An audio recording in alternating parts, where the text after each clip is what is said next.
Hello and welcome to Chinese Novel Audiobook. Explore our playlist for more captivating novels, and don't forget to subscribe and hit the notification bell so you never miss a new video. Now, let's dive into today's story. Chapter 1. Today is a suitable day for traveling, not for cheating. It was the second day of the second month of the lunar calendar, a suitable day for traveling out. The rain pelted down relentlessly. As it struck the ground, it released the crisp scent from the damp earth. As it entered the lakes, it sent ripples pulsating across the water's surface. As it drenched the heads of passers-by, it incited them to cuss under their breaths. Updat. D from Father. E Webno. L. Who said that today is a suitable day for traveling out? The rain started pouring right as I stepped out of the door. Lu Yang grumbled, regretting not preparing a straw raincoat beforehand. 1. It was Lu Yang's first time setting off on a faraway journey. The rain had sprung a surprise attack on him, soaking him from head to toe. He felt like the earth was playing a cruel joke on him. Every step he took with his mud-caked shoes, he had to pull his feet out from the soggy morass. Just then, the clip-clop sound of hooves from behind caught Lu Yang's attention. Turning his head around, he noticed a horse-drawn carriage approaching. There was no coachman, yet the old horse seemed to know the way. What a remarkable horse, Lu Yang marveled. The few snake-like scales on the old horse's forehead showed that it was a demon beast of an aberrant breed. He couldn't tell the price of such a horse, but however much it was, he knew he couldn't afford it. "Hey, brother, enjoying a stroll in the rain. How refined of you," a man inside the carriage teased lightheartedly. "Would you like to take a seat inside the carriage?" Accepting the man's timely invitation, Lu Yang dragged his legs from the mire once more and hoisted himself into the refuge of the carriage. "Sorry to intrude, my name is Lu Yang." Lu Yang gingerly found a place to sit, afraid that the rainwater and mud clinging to him would soil the interior of the carriage.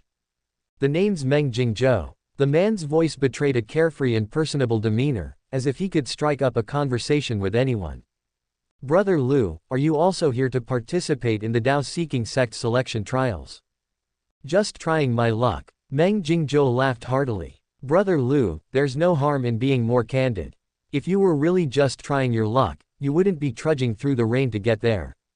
Lu Yang abashedly admitted, who doesn't want to join the Tao-seeking sect? The Tao-seeking sect was one of the central continent's 5 great immortal sects, which were renowned for their countless formidable cultivators.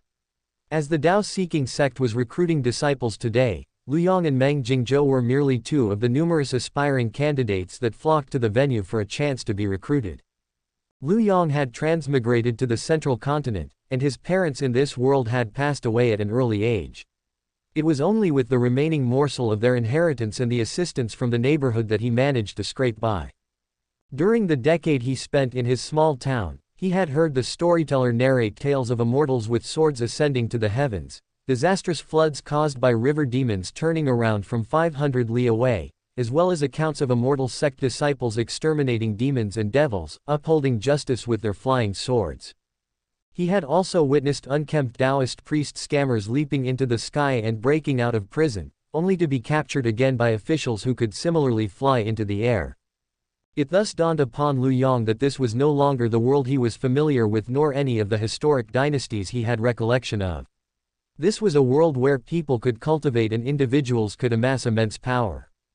Since he wanted to seek the Tao and master the immortal arts of longevity, the Tao-seeking sect was his first choice.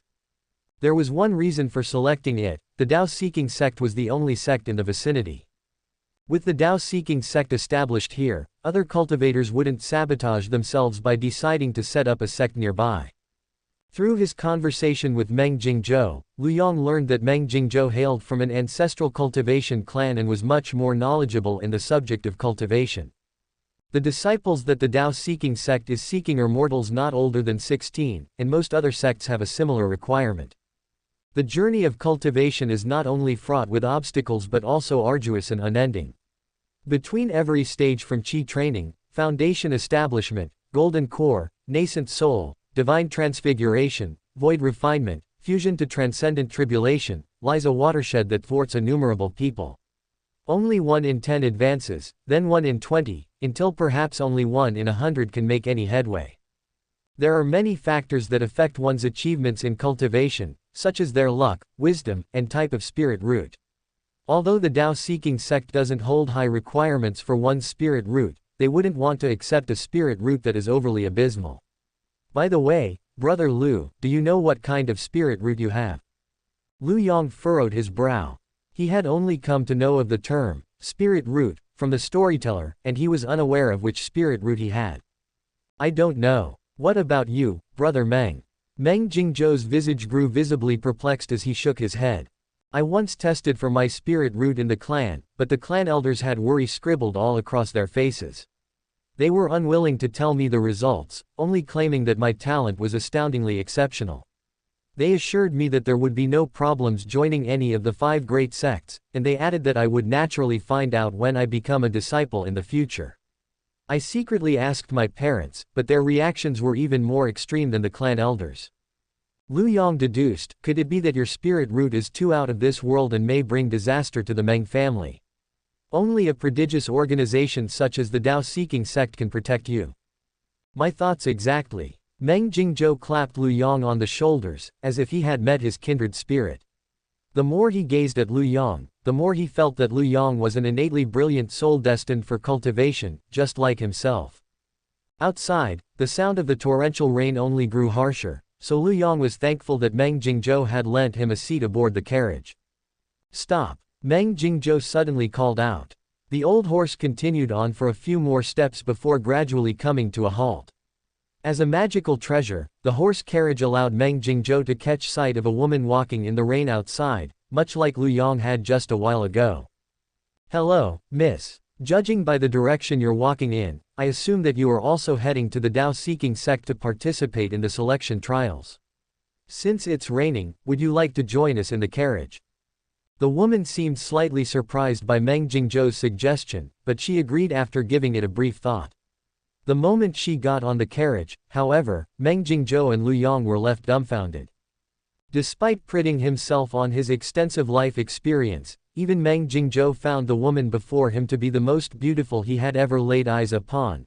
Not to mention Lu Yang, the most attractive woman the latter had ever seen was the tofu-selling young widow next door. Naturally, Lu Yang was a proper gentleman and bore no indecorous thoughts toward her. Amidst the muck and rain, the slender white-robed woman bloomed like a captivating yet unsullied lotus flower. Her scintillating eyes and pearly teeth radiated an energy that could almost draw people into another world, and a bracelet strung with golden bells adorned her right wrist. Thank you, both. My name is Yunji. Her soothing voice flowed like a spring. Suddenly, Lu Yang noticed something amiss and whispered, Brother Meng, why is she dry? Could she actually be a demon? The stories recounted by the storytellers often weaved in cases of demons transforming into beautiful women to lure in young, sturdy men like them. In contrast to the soaking wet and wretched Lu Yang, there was not a single drop of water on Yunji, the last thing one would expect from a person who had just walked through the rain. Brushing it off, Meng Jingzhou quickly found an explanation. Perhaps she is carrying a magical treasure that can repel the rain. Those are fairly common in ancestral clans. The possibility that Yunji might be a demon or monster was not on Meng Jingzhou's list of concerns. After all, this is the Tao-seeking sect's territory, which demon is out of their mind to stir up a ruckus here?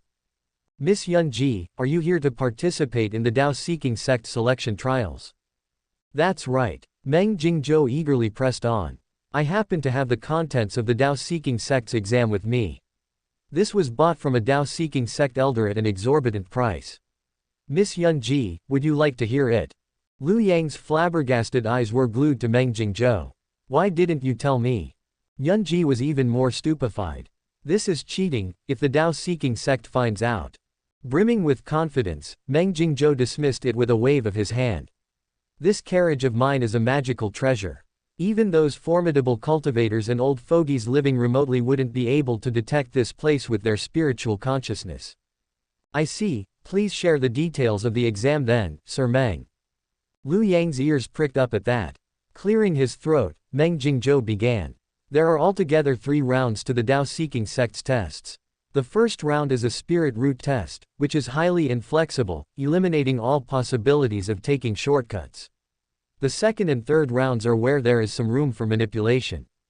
The second round tests one's character. A carriage has lost control, and it is speeding straight at 5 people lying beside the road. If a collision occurs, it will result in the certain demise of these 5 people. However, another person is lying nearby as well. As an outsider, we can control the direction of the carriage. You can either choose to not interfere and doom 5 people or alter the direction and kill the other person. What would you do? Lu Yang didn't even pause. Kill the other person. Meng Jingzhou was extremely astonished. Ever since he discovered the second round's topic, he had yet to come up with a solution. How did Lu Yang make his decision right away? If we choose to ignore the situation, we have to watch on as 5 people get killed. That is a hurdle our conscience must overcome. On the other hand, if we choose to switch direction and crash into the other person, not only is that person unlucky, but their death is also a result of our own actions. When Meng Jingzhou voiced his doubts, Lu Yang expounded, how can there be so much time for you to philosophize? By the time you reach a conclusion, the 5 people would have long been crushed. I am guessing that Tao-seeking sect's goal is not to force us to make a choice between saving 5 people or 1 person, but to see whether we can make a decision rapidly. I heard from the storytellers that even the most minuscule discrepancy can make a difference between life and death during battles among cultivators. The second round assesses our character, whether we are indecisive or firm. Settling on a decision in the shortest time possible is a pivotal quality for cultivators. Meng Jingzhou felt as if he had seen the light. The third round is putting one's honesty to the test. There is a mirror in the Tao-seeking sect that can ascertain whether your words are true or false. If it detects that you are lying, you will be disqualified immediately. Lu Yang pondered for a bit. This round is simple. Without a reminder beforehand, it could be easy to fall into the trap of lying to cover ourselves up. Now that we have been warned, we just have to speak the truth. Meng Jingzhou nodded in agreement. The two continued their fervent discussion for a while longer, proposing various hypotheticals and their respective mitigation measures. They finally surmised that their overall plan was flawless. Miss Yunji revealed a hint of a smile, as if acknowledging that the two young men's plan was sublime. Much thanks for sharing, young hero Lu. Lu Yang peeked his head out of the window. Oh, the rain has stopped. The pitter-patter sound of the rain had vanished. In the area they had just passed by, it was still raining cats and dogs, but where they were now, it was all sunshine and rainbows. It felt like an unparalleled sword Qi had cleanly cleaved the world into eternal halves. Lifting his head, Lu Yang saw a multitude of mystical beasts and immortal magic devices heading straight for the towering mountain that seemed to pierce the sky. The lofty mountain was glazed with a layer of golden sunlight. What looked like elegant decorative patterns enveloped the mountain, shielding it from the downpour. That was the Tao-seeking sect's mountain gateway, and looming over it was the impenetrable Great Sect Defense Array. Out of respect to the Tao-seeking sect, Cultivation prospects landed at the bottom of the mountain under the guidance of their family elders and waited for the trials to commence. The old horse was a rather rare aberrant demon beast, but it still paled in comparison to the other magnificent beasts stopping at the foot of the mountain. Meng Jingzhou rubbed his hands nervously. Dang, this is so much more grand than our Meng family's estate. Nonetheless, the thought of soon passing the examinations and becoming a member of the Tao-seeking sect was sufficient to pump adrenaline through his veins. Lu Yang made no comment. The mountain was visible from his home, but he didn't think much of it because it was simply too far away. Now that he was standing right at the foot of the mountain, its sheer scale finally registered in his brain. It was becoming slightly nerve-wracking for him. Although he had ideas in mind for the second and third rounds, he was still clueless about his spirit route. What if I can't even pass the first round? Dozens of cultivators stood in midair to guard the mountain, emanating powerful aura waves. Lu Yang suspected that if they released their full-blown aura waves, hardly anyone would be left standing. As the cultivators did not utter a single word, their presence only exerted a mounting pressure on those present. Lu Yang could hear a senior clan member providing a cursory orientation to a junior member of the same clan. Judging by the style of the Taoist robes, you can tell that they are core disciples, those who are under the tutelage of the various elders, and also your future fellow brothers and sisters. You don't have to be nervous, they are not deliberately trying to intimidate you. It seems like they are waiting for the person leading this exam. The trials will begin once the host arrives. Lu Yang turned around, wanting to check if Yunji was excited or anxious. There's no way she doesn't care, right? Miss Yunji, you. Before Lu Yang could finish his sentence, Yunji had already ambled away. A white lotus flower appeared beneath her feet in sync with every step through the air, accentuating her delicate frame. An uproar erupted among the crowd, prompting the senior clan members to shush their juniors as beads of cold sweat broke out on their foreheads. The suspended trail of white lotus flowers ended right in the middle of Tao-seeking sect's core disciples, who bowed deferentially at Yunji. Turning toward the crowd, Yunji's lips curved into a smile. Apologies for the long wait, everyone. I am the Tao-seeking sect's big senior sister, the host of today's selection trials. I hereby announce the commencement of the trials. Yunji didn't forget to sneak a knowing smile at the gaping Lu Yang and Meng Jingzhou. I am indeed here to participate in the Tao-seeking sect's selection trials, but I never said I was a candidate. I'm an examiner. Chapter 2, Single Spirit Root. Lu Yang and Meng Jingzhou had only one thought remaining in their heads. It's over, I can't believe that we actually discussed how to cheat in front of the examiner. Yunji did not cast them a second glance, as if she was oblivious to their plans to cheat. Instead, she proceeded to organize the trials, where it became apparent that she held significant authority among the Tao-seeking sect's disciples. They would comply with her commands without question, regardless of whether they were geniuses, idolized, or omnipotent figures with strong backing outside of the sect. The spirit root is the first hurdle on the journey to immortality. If your spirit root is inadequate, you won't be able to go far in your cultivation, no matter how many resources are poured in. For the first round, everyone will line up to have their spirit root tested. Those who have no confidence in their spirit root may choose to leave now. No one left. Most who came to attend the Tao-seeking sect's examinations were already aware of their own spirit roots. Rarely were there people like Lu Yang who had come to try their luck just because it was close to home. The purpose of this round was to prevent those with unsuitable spirit roots from sneaking into the Tao-seeking sect. A massive, conspicuous spirit root stone was the conventional spirit root testing method. However, the empty space ahead signaled that the Tao-seeking sect did things differently. A Tao-seeking sect disciple, Dai Bufan I, was sitting right at the front.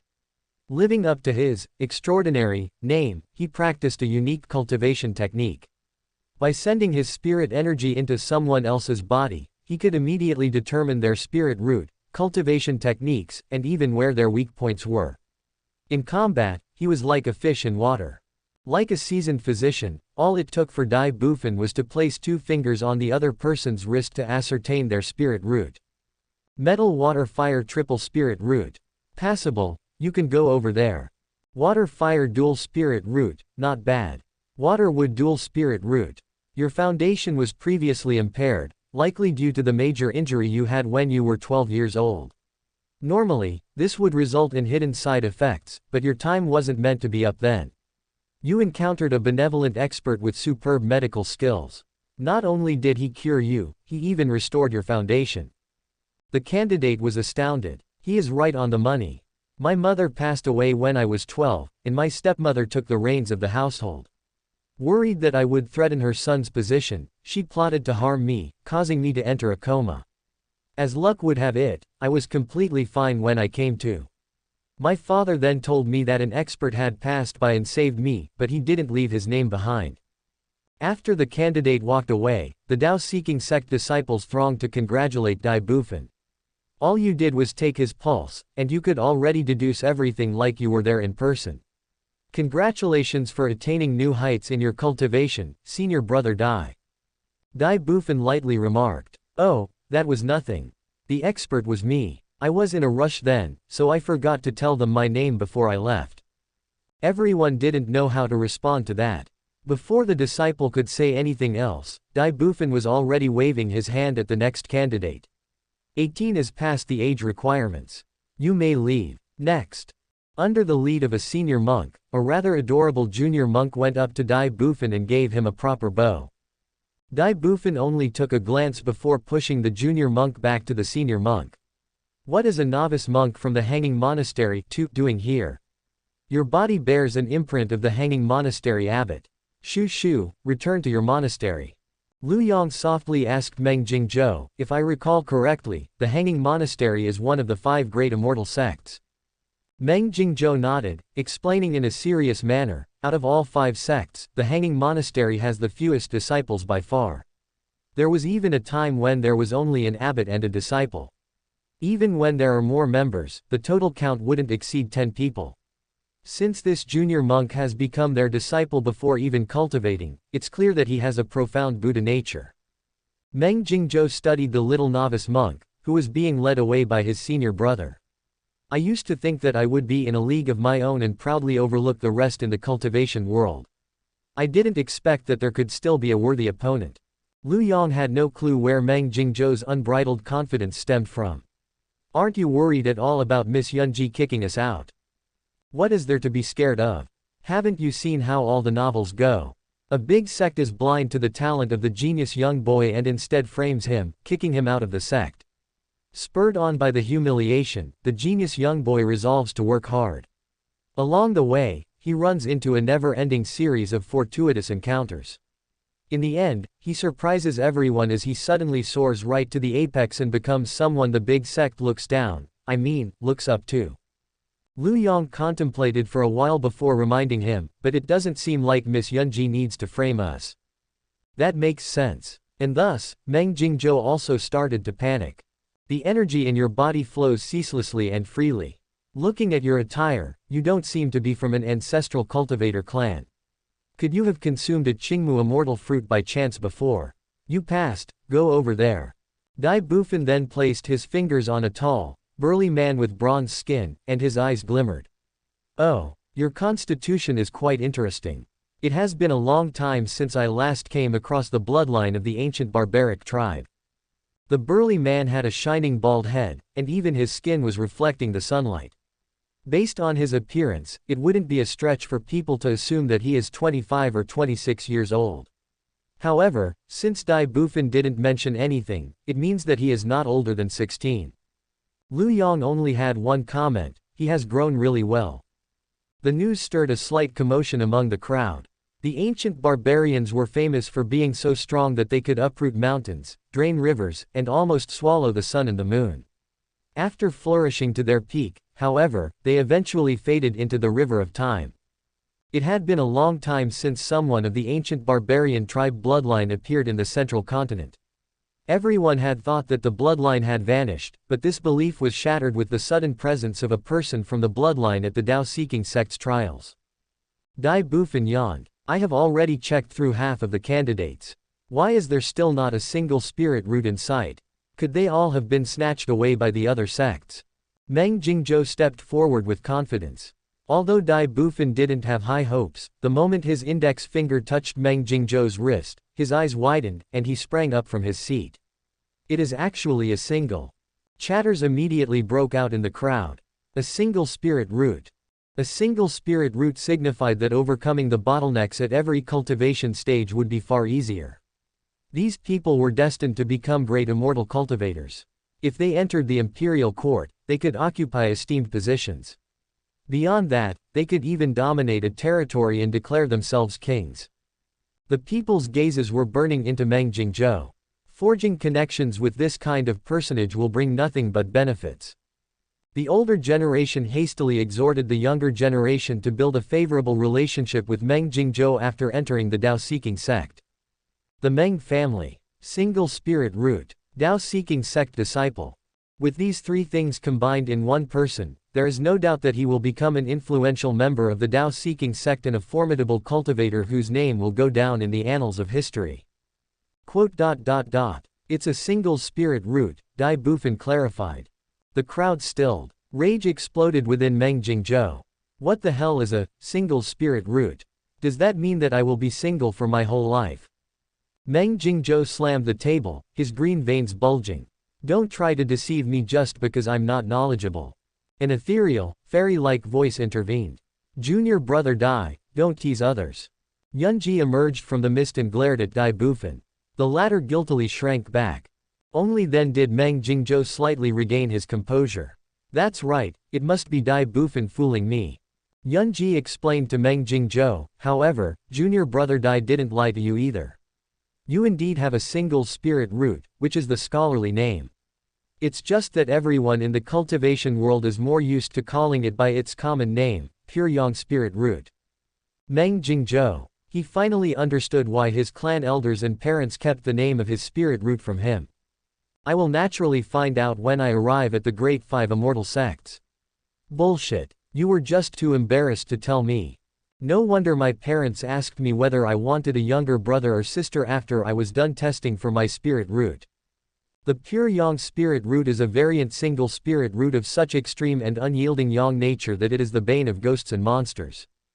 Preserve the pure Yang constitution and your cultivation will ascend by 1,000 li. Disrupt the pure Yang constitution and your cultivation will plummet by 1,000 li.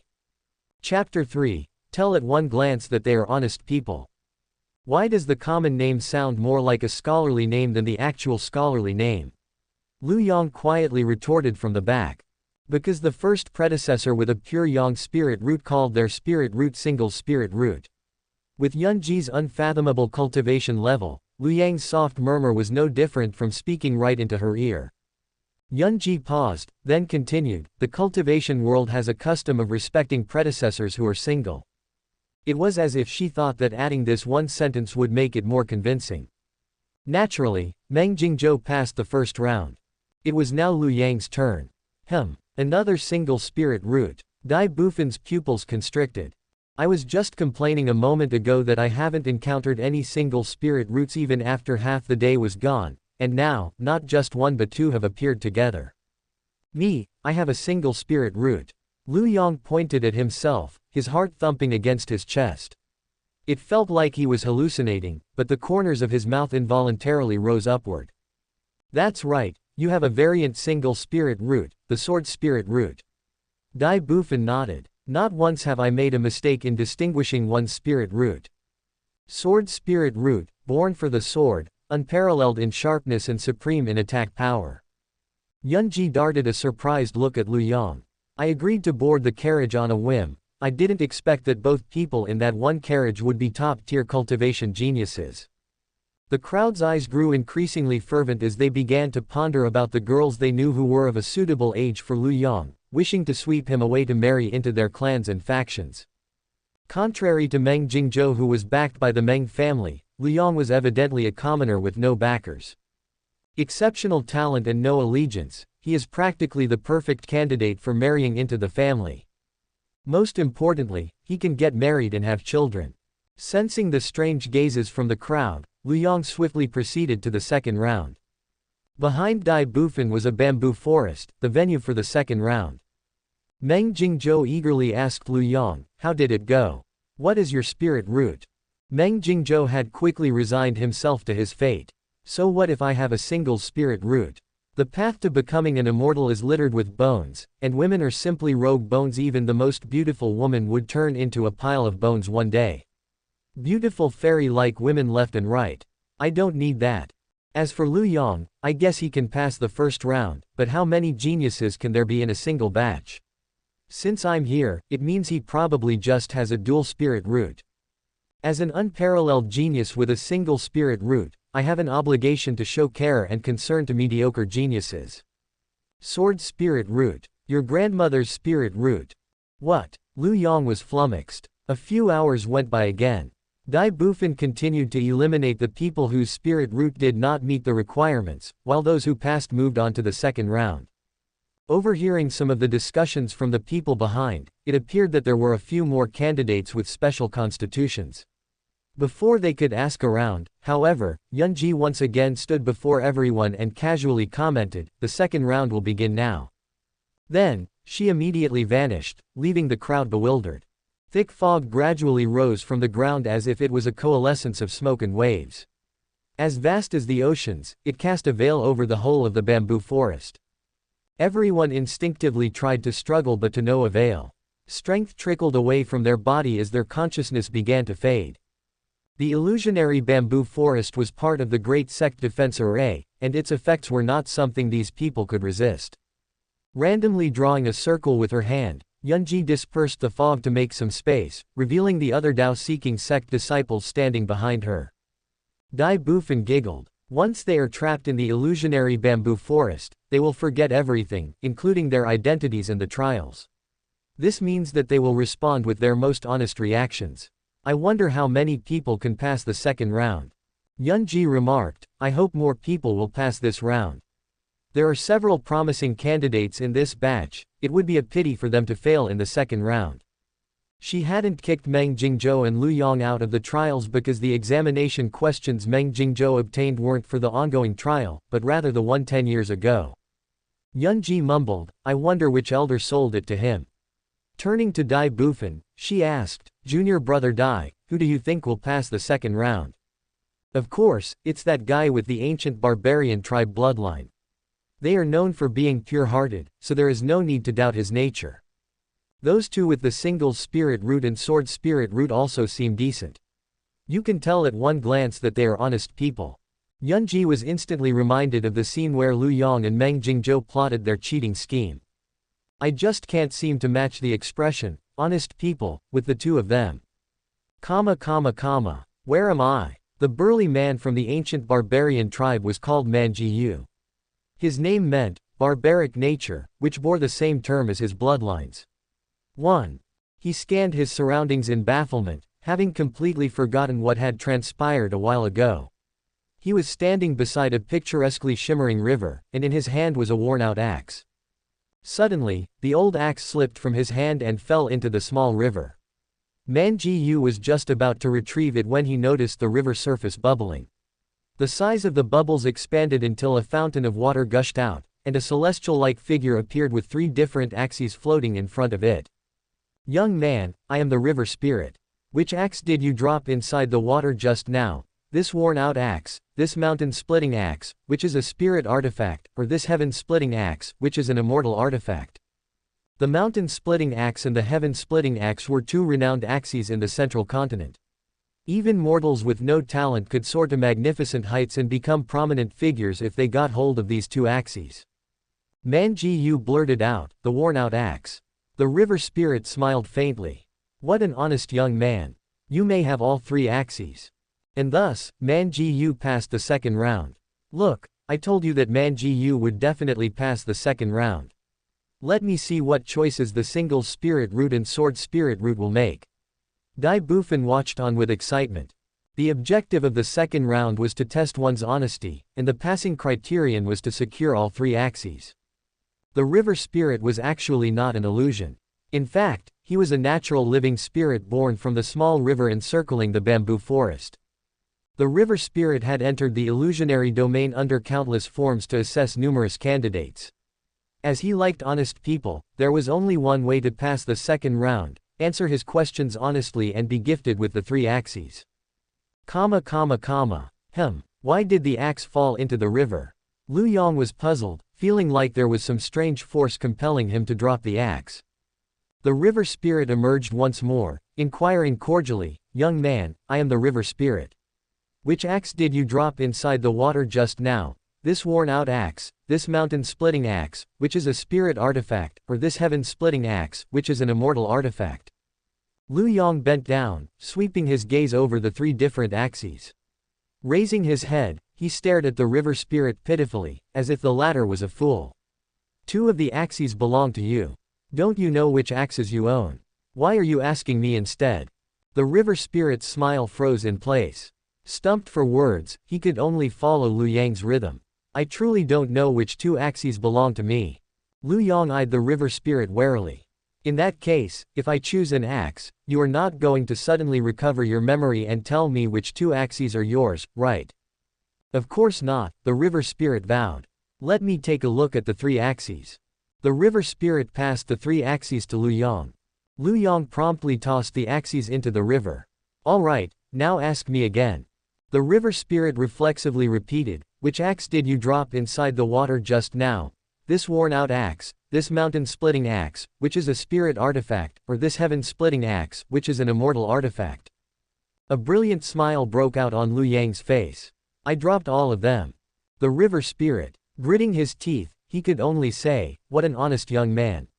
You may have all 3 axes. Chapter 4, Hand it over. My axe. Meng Jingzhou hollered in the illusionary domain. His first thought was to go into the water to retrieve his axe. The river spirit appeared on the river's surface, holding 3 axes. "Young man, you." Splash. Before the river spirit could finish, he witnessed Meng Jingzhou diving straight into the river. "The bubbles he makes are even larger than mine. What on earth is going on?" The river spirit was stupefied. It was his first time encountering such a situation. The gurgling bubbles gradually faded into a concerning silence. The only disturbance to the serene river surface was the ripples under the river spirit's feet from the aura waves he was emitting. "Why is there no movement? Don't tell me he drowned." The river spirit mumbled. That said, he wasn't worried that Meng Jingzhou had really drowned. After all, this is an illusionary domain, people won't die from drowning. Before the river spirit could figure out what Meng Jingzhou was up to, something unusual happened once again. Ripples on the river surface grew more rampant, prompting the river spirit to knit his brow. "I am controlling my power well, so it shouldn't be due to my aura waves." It finally dawned upon him. It's that lad. Strands of golden aura waves could be seen within the stream. Above the surface, the mist exuded traces of immortal intent, as if an unknown abomination was spawning at the bottom of the river, one capable of making the heart palpitate. 3 water jets spurted out of the river, spraying golden mist across the whole river which shrouded the river spirit's view. Suddenly, an inexplicable gust of wind dispersed the golden mist. 3 figures appeared. They all bore Meng Jingzhou's appearance, but it was not a stretch to say that their mannerisms were completely different from the original. The river spirit shuddered. It was an instinctive reaction, coming from the bottom of his soul. In front of him were Meng Jingzhou the mortal, Meng Jingzhou the formidable cultivator, and Meng Jingzhou the immortal. This phenomenon could be explained by the illusionary domain's fundamental principle: anything that falls into the river would manifest in 3 forms: mortal, spirit, and immortal. "Hand it over," the 3 Meng Jingzhous requested simultaneously, grabbing their respective axes. With immortal Meng Jingzhou around, the river spirit was at his mercy. Immortal Meng Jingzhou obtained the heaven-splitting axe, the immortal artifact. Formidable cultivator Meng Jingzhou obtained the mountain-splitting axe, the spirit artifact, and the mortal Meng Jingzhou took advantage of the other 2's presence to deftly swipe the worn-out axe before the river spirit could register what was happening. With all 3 axes in hand, the illusionary domain shattered, and Meng Jingzhou successfully passed the second round. Following that, Meng Jingzhou temporarily fell unconscious as a self-protection mechanism, just like the others who had passed the second round. After watching Lu Yang and Meng Jingzhou's performance in the second round, the members of the Tao-seeking sect were stunned speechless for a long time. What happened to being honest people? Yunji kept her opinions to herself. "I have a feeling that if we recruit these 2 people into the Tao-seeking sect, we can say goodbye to peaceful days. But I hope my gut feeling is wrong." Just then, the real river spirit appeared with a golden and a silver axe in his hands, belligerently marching toward Lu Yang and Meng Jingzhou. Not once have I ever suffered such humiliation as the guardian spirit of the Tao-seeking sect. Don't block me. I must teach these 2 brats a lesson today. I will break their arms and legs then reattach them. The Tao-seeking sect disciples hurriedly restrained the raging river spirit. "Senior river spirit, you can't chop them up. Please quell your anger, senior river spirit. If word gets out that something happened to the participants, our sect's reputation will be ruined." In the end, it required Dai Bufan's intervention to restrain the incensed river spirit. "Rest assured, river spirit, the 3rd round is personally designed by me, Dai Bufan. It will definitely teach those 2 a lesson." The river spirit finally relented upon receiving Dai Bufan's word. The 3rd round was intended to be the ultimate challenge. There had been 2 proposals. One was proposed by Yunji and was thought to be more mild, while the other was proposed by Dai Bufan and was deemed to be a little cruel. Both would test one's Dao heart. Everyone had unanimously voted for Yunji's proposal, which was very mild. Even if a candidate couldn't pass, there would be no punishment. However, to appease the river spirit, they could only switch to Dai Bufan's idea instead. Yunji had no objections to that. It's not a bad idea to let these 2 fellows suffer a bit. The second round eventually weeded out a sizable number of participants. Faced with the temptation from the axes, many had followed the desire in their hearts and tried to deceive the river spirit by claiming that they had dropped the heaven-splitting axe and mountain-splitting axe. As those eliminated left, they complained that the Tao-seeking sect's second round of the trials was overly tough. However, not all felt the same way. Those who passed the second round certainly weren't complaining. The second round was actually pretty simple, Man Ji-yu recounted. I just had to speak the truth. The candidates waiting for the third round nodded together. What? You mean we weren't supposed to jump into the river and snatch the axes from the river spirit? Meng Jingzhou exclaimed. Why are their methods different from mine? Lu Yang rolled his eyes at Meng Jingzhou, finding him stupid. If the river spirit weren't an illusion but instead real, wouldn't you have provoked him? You should have done what I did, ask for all the axes and toss them into the river. That way, it could be counted as us dropping all 3 axes into the river. Meng Jingzhou felt as if he had seen the light. That's really clever. The rest silently watched Lu Yang and Meng Jingzhou concluding their experiences in the previous round. Did we clear it in the wrong manner? Man Ji-yu nodded. I remember father mentioning that the ancient barbarian tribe bloodline almost went extinct precisely because of our arrogance and incompetence. As a descendant, I must overcome this weakness, be humble, and learn from others. Man Ji-yu felt that he had found his role models. Just as everyone was about to discuss the proper method to pass the trial, Yunji and Dai Bufan appeared along with the other Tao-seeking sect disciples. A smile hung at the corners of Dai Bufan's mouth. With a flip of his hand, a mountain the size of his palm materialized. Within the time span of a few breaths, it had already shot up to a few hundred zhong in height. Gasps of awe buzzed throughout the crowd.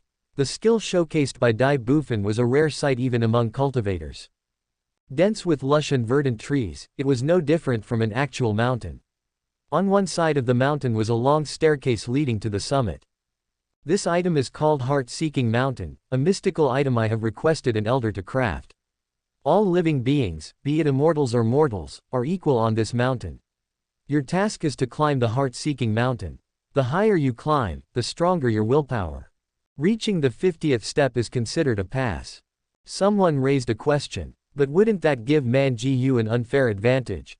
It was not surprising that someone had brought it up.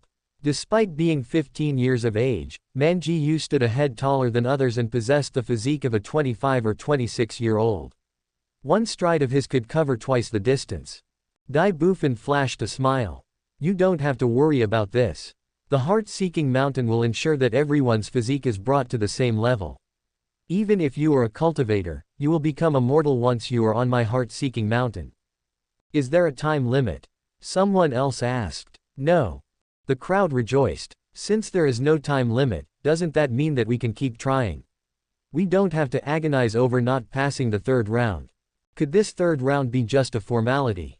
May we use magical treasures? Many of them had been bestowed specially crafted magical treasures by their clans. No spirit energy was required to activate them, providing them with a significant boon. Dai Bufan's smile almost turned into one of schadenfreude. Yes, you may. That is, if you can. Chapter 5. I think the third round tests our wisdom. Despite arriving at Heart-Seeking Mountain, the candidates did not sense anything particularly different. Only Man Ji-yu felt his strength noticeably waning until it aligned with everyone else's. The fervent ancient barbarian blood in him settled into calmness, no longer supplying him with an endless flow of power. Everyone exchanged glances with one another before finally turning to the strongest person in the group, Man Ji-yu. I'll go first. Conscious of everyone's eyes on him, he proceeded to take the lead with no qualms. 1 step, 2 steps, 3 steps, 10 steps. Man Ji-yu didn't break a single sweat for the first 10 steps. However, from the 11th step, the pressure gradually intensified. It was as if there was a rock on his back. The higher he climbed, the heavier it became. But I can still handle it. Let's keep going. Man Ji-yu gasped a few mouthfuls of air and steadied his breathing before heading toward the 20th step. Starting from the 20th step, each step grew increasingly challenging, and his pace became evidently more sluggish. By the time Man Ji-yu reached the 29th step, his sweat was already seeping through the back of his shirt, and he was forced to stop. Heavily panting, he sat on the step for some respite. I can feel the pressure even when I sit down, Manji muttered through clenched teeth, too exhausted to speak. Now I'm sitting down but the rock's still on my back. It's gonna take a long time to recover like this. Observing how strenuous it was for Manji to climb the mountain, the other candidates' hearts sank. Someone voiced their dismay. I've heard of similar trials from my clan elders. This heart-seeking mountain contest one's will and heart in seeking the Tao. A simple heart and resolute willpower are the key to a pure Tao heart. Manji is from the ancient barbarian tribe, who are known to be straightforward and rigid, yet even he is struggling. It'll only be harder for us. A heart-calming mantra can let the heart settle down. Would it be useful? Someone else came up with a new suggestion. The objective of the third round was for them to climb up to the 50th step, but there was no mention of whether they were required to clinch the top few positions in order to pass. In other words, they weren't competing against one another. Everyone nodded, agreeing that it was a good idea. Their clan elders had imparted them similar mantras for the purpose of self-cultivation. Lu Yang parted his lips. I don't know any heart-calming mantra. Why don't I teach you a heart-calming mantra? Meng Jingzhou asked. Lu Yang shook his head. Hold on to it for now. Let me think of another way. Meng Jingzhou was cooperative and did not force the mantra on Lu Yang. After a while, Meng Jingzhou woke up from his meditative state and found that he had achieved an inner peace he'd never had before. The heart-calming mantra works. As Meng Jingzhou's meditative state lasted longer than the average person's, the rest were already between the 20th and 30th steps by the time he woke up. Their backs were drenched in sweat, and even inching forward required tremendous perseverance. Their faces were slick with sweat, but they did not even have the strength to wipe it off. Some people wanted to be trailblazers. One thought that they would only feel the pressure when they were on the steps, so he attempted to go up the mountainside, only to discover that the plan would not work. As long as he was on the heart-seeking mountain, the higher he climbed, the greater the pressure he felt. A few even wanted to use their magical treasures, only to find them devoid of their powers. Regardless of how incredible the magical treasures originally were, it was impossible to even activate them, which meant that they were no different from scrap metal. No wonder Dai Bufan wasn't worried about us using magical treasures. Falling behind everyone else, Lu Yang was the most conspicuous. Barefooted on one leg, he squatted at the 10th step, deep in thought as he scrutinized something. What are you doing? Everyone is already very far ahead, Meng Jingzhou asked curiously. Lu Yang did not answer. He suddenly tossed a shoe, and it landed on the 11th step. Try picking it up. Despite not understanding Lu Yang's intention, Meng Jingzhou still followed suit. Soon, he realized that the shoe was heavier than usual, as if something was pulling it from below. Meng Jingzhou felt that he was starting to get the hang of it. He threw the shoe to the 12th step and found that the speed of descent was the same as before, but when he picked it up, it was heavier than it had been on the 11th step. What pattern have you noticed? Meng Jingzhou furrowed his brow. When an object doesn't touch the ground, the pressure won't be transferred to it. Only when the object contacts the ground will it bear additional pressure. That's right. Lu Yang was over the moon as he pounded his palm with his other fist. It's rare to find someone on the same wavelength. The cogs in Meng Jingzhou's head could turn faster when he was in a peaceful state. The steps are inclined. With so many trees around, we can craft a ladder shaped like a 7. One end of the ladder will be buried into the ground while the other end will lead straight to the 50th step. Lu Yang affirmed confidently, precisely, that is the correct answer. The third round should be testing our wisdom. With both of them on the same page, Meng Jingzhou quickly brought up another question. How are we going to chop down the trees? We don't have axes or saws. Don't you have sharp magical artifacts with you? Lu Yang had long anticipated this issue. I wanted to collaborate with others, but unfortunately, the others don't understand my ideas. Meng Jingzhou took out a dagger.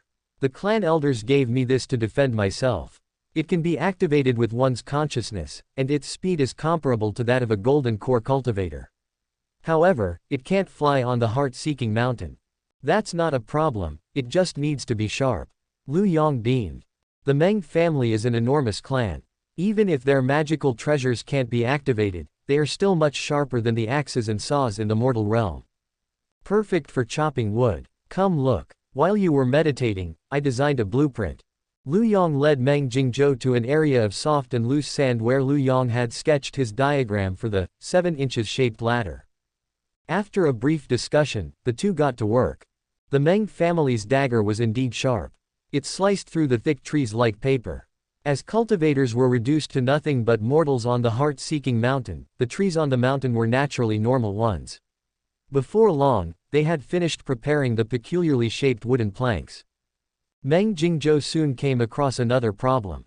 How do we connect these wooden planks? We don't have nails, and even if we did, how would they be able to join such thick wooden planks? Have you heard of the tenon and mortise joint? No. Shaking his head, Lu Yang could only grab the dagger and carve the wooden planks accordingly while expounding to Meng Jingzhou on the wisdom of the mortal realm. This protruding part is called the tenon and this hole is called the mortise, so together they're a tenon and mortise joint. The best thing about it is that even without nails, it's still very sturdy. Meng Jingzhou listened intently, but his thoughts trailed elsewhere. The Meng family has artifact crafting techniques, and we use spirit energy for that, not nails. What can we even do with this tenon mortise joint? Meanwhile, everyone on the steps was dripping with sweat and gasping for air, all for the goal of becoming the first to reach the 50th step and passing this round. Perhaps the first to pass this round will receive recognition from the Tao-seeking sect, and they will pay more attention to nurturing that person. Everyone also finally understood why there was no time limit. Climbing the mountain itself already expended too much energy. If they stayed on the mountain for too long, hunger would consume them to the point that they wouldn't even be able to stand up. The two people at the bottom of the steps were similarly dripping with sweat and gasping for air. They had spent half the day chopping down trees and going through multiple rounds of trial and error before finally putting together a ladder. It was an oddly shaped ladder. The top was thin while the bottom was thick, and the ends were crooked. Rather than calling it a ladder, it was indeed more apt to say that it was a massive 7. The now bare surrounding land seemed as if a colossal pig demon had just gnawed on it. A few Tao-seeking sect disciples secretly peeked at Dai Bufan. If I remember correctly, senior brother Dai Bufan loved flaunting his verdant and lush heart-seeking mountain. The man in question was clenching his fists unconsciously, and his eyes were twitching. Chapter 6. Senior brother Dai, you have to calm down. Lu Yang and Meng Jingzhou crouched and used the dagger to dig a hole in the ground. Burying one end of the ladder into the earth, they stomped the soil to firm it up. Lu Yang kicked the ladder. It did not budge. Instead, the vibration caused his right leg to turn numb. Not bad, very sturdy. Let me try first. You can follow if I succeed. Meng Jingzhou nodded. No problem. Lu Yang rubbed his hands, then sped toward the ladder, swiftly climbing up. When he reached the corner, which was also the same height as the 50th step, he murmured, "Oh no." Forcing himself to look straight ahead and ignore what was below him, Lu Yang edged forward at the speed of a caterpillar. The people on the steps lifted their heads, their jaws dropping as the scene of Lu Yang approaching the 50th step unfolded before their eyes. What the hell is that? A gigantic ladder with a 90-degree angle had been planted into the ground and its end was at the finishing point, the 50th step. Although they had noticed Lu Yang and Meng Jingzhou building the ladder at the bottom of the steps, they hadn't thought much of it. It hadn't been easy for them to arrive at the 40th step, so they thought there was no point in bothering with what the two were up to. If they went back down and realized that all the two were concocting was nonsense, they wouldn't have the energy to go back up to the 40th step. That would cement their failure for this round. Among all of them, Man Ji Yu had the most commendable progress. Despite reaching the 49th step, it was as if an insurmountable chasm lay between him and the 50th step. He felt like he was carrying a mountain ready to crush him.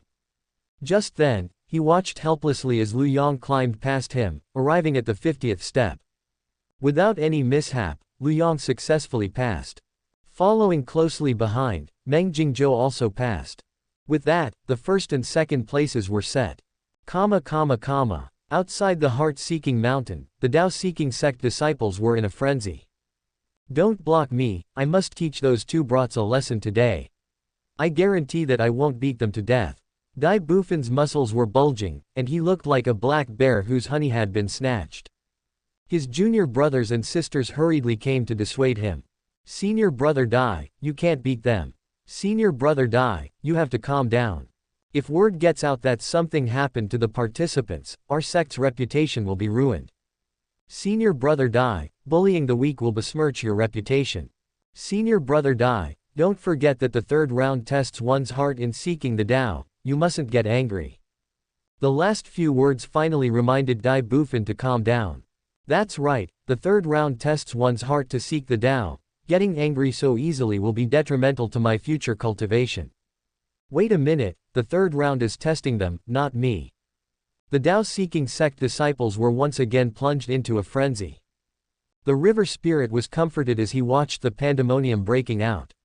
Returning to the river, he decided that he no longer wanted to deal with those people. Lu Yang and Meng Jingzhou's stellar collaboration seemed to have inspired the others, for they roared as they pushed themselves all the way to the 50th step. Man Ji Yu was the first, followed by people Lu Yang didn't recognize. They were all people who ranked behind Lu Yang, so he had no idea what was special about their spirit root, but he did recognize the last few who had dual spirit roots. The remaining participants tried relentlessly, but they were ultimately unable to advance a single step further. They thought of going down the mountain to make use of Lu Yang and Meng Jingzhou's ladder to reach the 50th step, but descending did not spare them from the immense pressure, and their bodies were already at their limits. The third round has ended. The people still on the mountain are disqualified, Yunji coldly announced, then asked Dai Bufin to bring them down the mountain.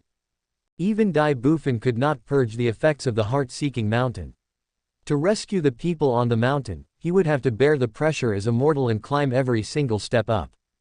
Dai Bufin glared at Lu Yang viciously before proceeding to climb the mountain. He climbed to the 50th step with ease. Witnessing how effortless it was for Dai Bufin and recalling their struggle of life and death to the 50th step, they could only remark how tremendous the disparity was. There's nothing not to understand. All of you are only 14 or 15 years old. Even if you were exposed to cultivation from a young age due to your clans, what you witnessed is nothing more than the moon in the water and flowers in a mirror. There is no substance, so you can't truly understand the meaning of Tao and immortal. Cultivation to become an immortal also includes cultivating the heart and mind. When you have achieved success in your cultivation, climbing the heart-seeking mountain will no longer be a challenge. Nearing the end of his explanation, Yunji was reminded of something. Congratulations on becoming disciples of the Tao-seeking sect, she added for formality's sake. She waved her hand, and the bells on her wrist tinkled. A blanket of mist rose and morphed into a cloud, lifting everyone up. As Lu Yang stood on the cloud and watched the ground getting further away, he tried hard to swallow his saliva, feeling as if his heart was in his throat. Oh man, cultivation is so thrilling. Yunji looked down at her junior brothers and sisters who were clearing up. Thank you, all. After you are done cleaning up, you may continue working on your other matters. The disciples replied simultaneously, understood. They kept chanting, 1, 2, 3, as they dismantled Lu Yang and Meng Jingzhou's ladder. We can't have a random ladder on the heart-seeking mountain. On the cloud, Lu Yang did not dare to even open his eyes. However, hearing the animated discussion around him, as the rest exclaimed how beautiful the scenery was, he finally succumbed to his curiosity. When he opened his eyes, he was totally stunned by the scenery before him. A towering mountain stood in the center of a sea of mountains, its precipitous cliffs piercing right into the clouds as if it were a majestic immortal sword. 8 mountains emanating fascinating aura waves surrounded the mountain in the middle.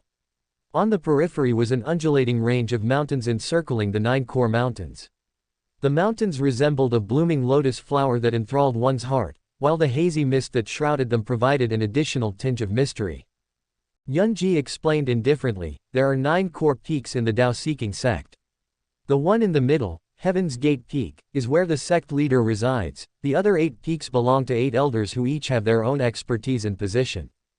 The other mountain peaks include the sect's trial grounds, annexes and external grounds of the elders, mountain peaks, and the Tao-seeking sect disciples, cultivation grounds. There are also some dangerous areas. Inadequate cultivation would result in death. It's not something that can be explained in a few sentences. All of you can slowly explore in the future. Cultivation focuses on the word, kismet. In the upcoming month, you can move around in Tao seeking freely, that includes touring the mountain peaks and entering the scripture library. You can also consult the senior disciples and elders. 1 month from now, you will choose an elder as your master. Of course, the elder must first agree to take you in as their disciple. Man Ji Yu was straightforward in voicing his question. It has to be an elder. Can we choose the sect leader? You can, but the sect leader has never liked teaching disciples, your chances are very slim. In spite of Yunji's words, many people still wanted the sect leader as their master. The Tao-seeking sect was one of the esteemed Central Continent Great Five immortal sects, so the sect leader held an impressive position. His strength was also unquestionable, and few could stand against him. They could already imagine the countless overt and discreet benefits if they could enter the tutelage of someone as formidable as the sect leader. Someone will lead you to your respective cave abodes later. Lu Yang and Meng Jingzhou, you two stay behind. Chapter 7. The elders modestly yielded to one another. After everyone else left, the two nervously lowered their heads and stared at their feet, worried that Yunji would follow up on their cheating attempt. It took a long time before Yunji slowly said, "I didn't expect the two of you to pass the trials and become our sect disciples. Both of you ranked at the top for all 3 trials, especially the 3rd trial where you came in 1st and 2nd respectively. However, that doesn't mean that you are the best performing candidates in this batch. For example, there is Man Ji Yu from the ancient barbarian tribe. There's also Dao Yaoye who has a metamorphic celestial physique and Li Haoran who has a fire spirit root. They were behind you, yet they're all geniuses no less talented than you." Puffed up with pride, Meng Jingzhou winked at Lu Yang. The metamorphic celestial physique is even rarer than a single spiritual root, and Big Senior Sister still thinks they're behind us. That means she approves of us. Lu Yang helplessly clarified, Big Senior Sister probably meant that the person with the metamorphic celestial physique was queuing behind us. Yunji cut in, although both of you performed decently, you mustn't become too full of yourself. When you officially begin cultivating, you will need to be down to earth and avoid being arrogant or impatient.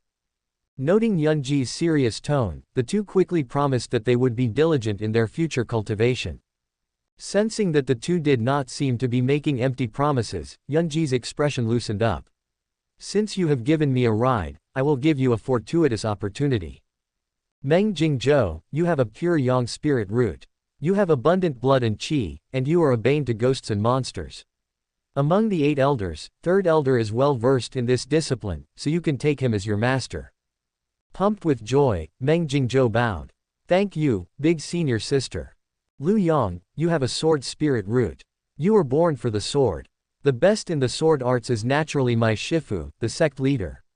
You should take him as your master.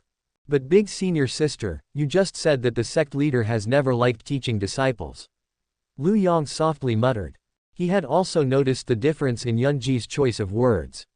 She told Meng Jingzhou that he can choose, but when it came to me, she said I should. That's a completely different thing. That's not a problem, I can make the decision for him. Yunji's indifferent tone stunned Lu Yang. The way she said it sounds like the sect leader has to agree even if he doesn't want to. "These are just my suggestions. Just like the others, you have a 1-month adjustment period. You can decide who you want to choose as your master after that." Yunji then flew toward Heaven's Gate Peak, where the sect leader was. Meanwhile, in the discussion hall on Heaven's Gate Peak, a smooth water mirror was projected in the air. It was enchanted, and whatever it displayed could be viewed from any angle. It had just featured the entire process of the 3 rounds in the trials. 8 figures either nodded or shook their heads, uttered praises or curses, possessing contrasting opinions toward the candidates who passed the trials. When they reached the climax, they almost started a brawl with one another. This was nothing unusual. These 8 figures had their distinct temperaments, and when they couldn't win through words, they would resort to blows. Although they were only supposed to comment on how their juniors selected the disciples, it had evolved into full-blown duels fueled by unrestrained emotions, an eye-opening sight for the whole of the Tao-seeking sect. Due to the previous instances of mayhem, the true forms of the 8 figures were not present. That way, even if their impatience got the better of them, no physical fight would ensue. The lad Man Ji Yu is not bad. He has a pure ancient barbarian tribe bloodline and his sheer brute strength is unequaled among his peers. Moreover, he is also pure-hearted. This person is suitable to receive my legacy. The only pity is that he is too pure and naive, which is exactly why the ancient barbarian tribe almost disappeared. If there is a chance in the future, we can place more emphasis on nurturing him. What do you mean he's suited for your legacy? I haven't had a suitable successor for ages. Considering how Manji is devoted to his tasks, it is only right that he comes under my tutelage. The more the two elders argued, the more their tempers flared. In the end, they rolled up their sleeves and continued glaring at each other.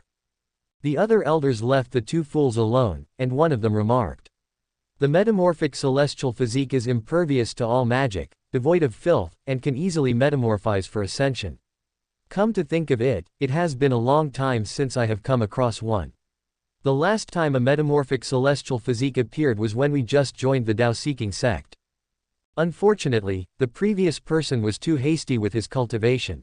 However, before he could make a name for himself in the central continent, his eagerness to cultivate to perfection got the better of him. There was no cure for that frustration, and it eventually killed him. Sixth Elder, you are the most familiar with the celestial physique among all of us, perhaps this girl has an affinity with you. The one with the fire spirit root, Li Haoran, has potential for concocting pills and crafting weapons. The only flaw is his impatient character. During the third trial, he was so bent on surpassing Manji that he ended up wasting all his energy early on and everybody else overtook him. As for the lad from the Meng family and Lu Yang, one of them has a pure yang spirit root and the other has a sword spirit root, so they are both very promising.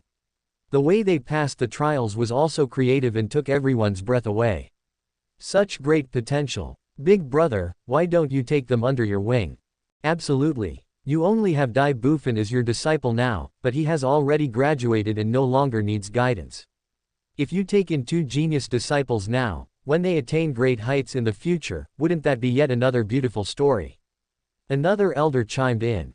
Shoo, you only know how to mention the insignificant merits. Just based on the way they passed the trials, if I do take them in, I can say goodbye to peaceful days. All I want now is to retire safely and become a grand elder. Don't give me trouble. Second elder, why don't you take them? Why don't I take care of you first? The 8 elders modestly yielded to one another, not in the least interested in accepting the two geniuses that had a single spirit root. You gotta be kidding me. Whoever takes these two in can forget about having a peaceful time for the rest of their lives. Look there, that last Yunji is giving suggestions to those two. What? One of them is to become the sect leader's disciple and the other third elders. Everyone's gazes shifted to third elder, the latter could only sigh. I can't find fault with Yunji's recommendation. I am the most suitable for nurturing a pure yang spirit root. Out of the 8 figures, third elder stood out the most. It was not due to his height but rather his muscular frame and overflowing vigor that made him resemble a torch in the darkness, evident traits of a physique cultivator. It was said that in his younger days, his vitality was so uncontrollable that he had to run to the spirit fields and push the buffalo demons to the side so that he could plow the land himself. Speaking of which, hasn't the sect leader been in seclusion for 9 years? Now that you've mentioned it, everyone suddenly recalled their sect leader. It feels like there isn't much difference between having one and not having one. Then how is the sword spirit root going to formally acknowledge him as his master? While they were chattering, a graceful figure flew over on a cloud. The mist dissipated, revealing Yunji. Greetings, senior uncles. Everyone hurriedly rose and bowed. Now that the sect leader was in seclusion, Yunji held the role of acting sect leader. She was in charge of the whole sect, so her position was above the 8 elders. Senior uncles, I know that all of you have disciples you prefer to take in, but becoming master and disciple involves significant karma and can't be forced. I hope you won't interfere too much with their decisions. This was something the elders already knew about, and they smiled sheepishly. Of course. However, regarding the sword spirit root becoming the sect leader's disciple, is that the sect leader's idea or yours? Yunji was slightly displeased upon hearing about the sect leader, and she replied coldly, is there a difference? The 8 elders fell silent. There is no difference, indeed. Who are we kidding? How could the sect leader possibly dare to oppose your decision? Chapter 8, Forbidden Book, Dragon Phoenix Transformation. After Yunji left, Lu Yang and Meng Jingzhou followed the other disciples to check out their cave abodes. Before that, however, Lu Yang followed Meng Jingzhou to fetch the old horse still waiting outside the Tao-seeking sect. When they arrived outside, Lu Yang noticed quite a few fellow new disciples sharing the positive news with their families. Regardless of whether it was a small family or an ancestral cultivation clan, successfully joining the Tao-seeking sect was a major accomplishment worth being recorded in the family's history. Why is there no one from your family here? Lu Yang had only deduced from Meng Jingzhou's words that the Meng family was an ancestral cultivation clan with a long history. Meng Jingzhou was a little proud. I left my home and family. Lu Yang, what are you proud of?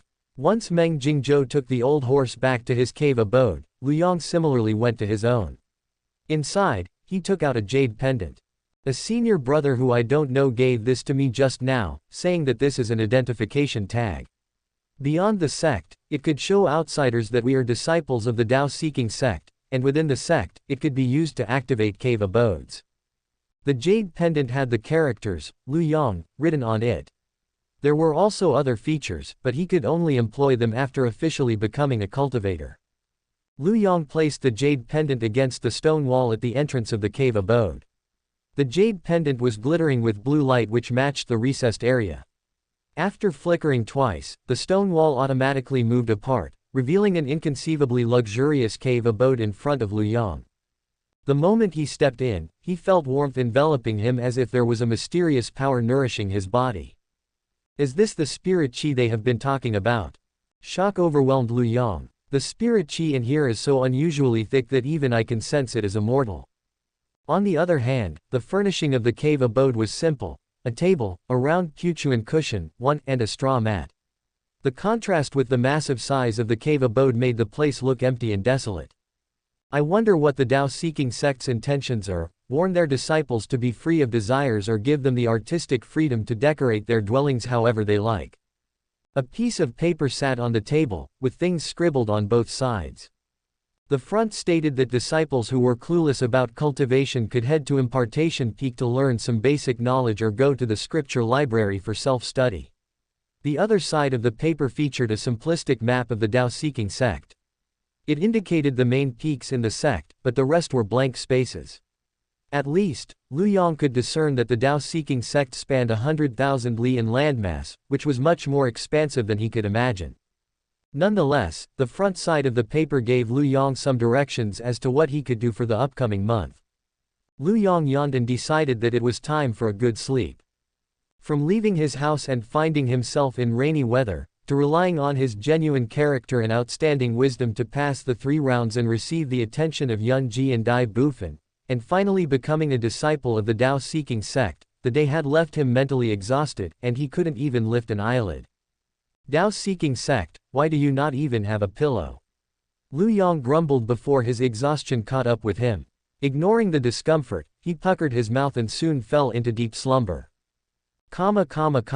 The next morning, Lu Yang woke up very early.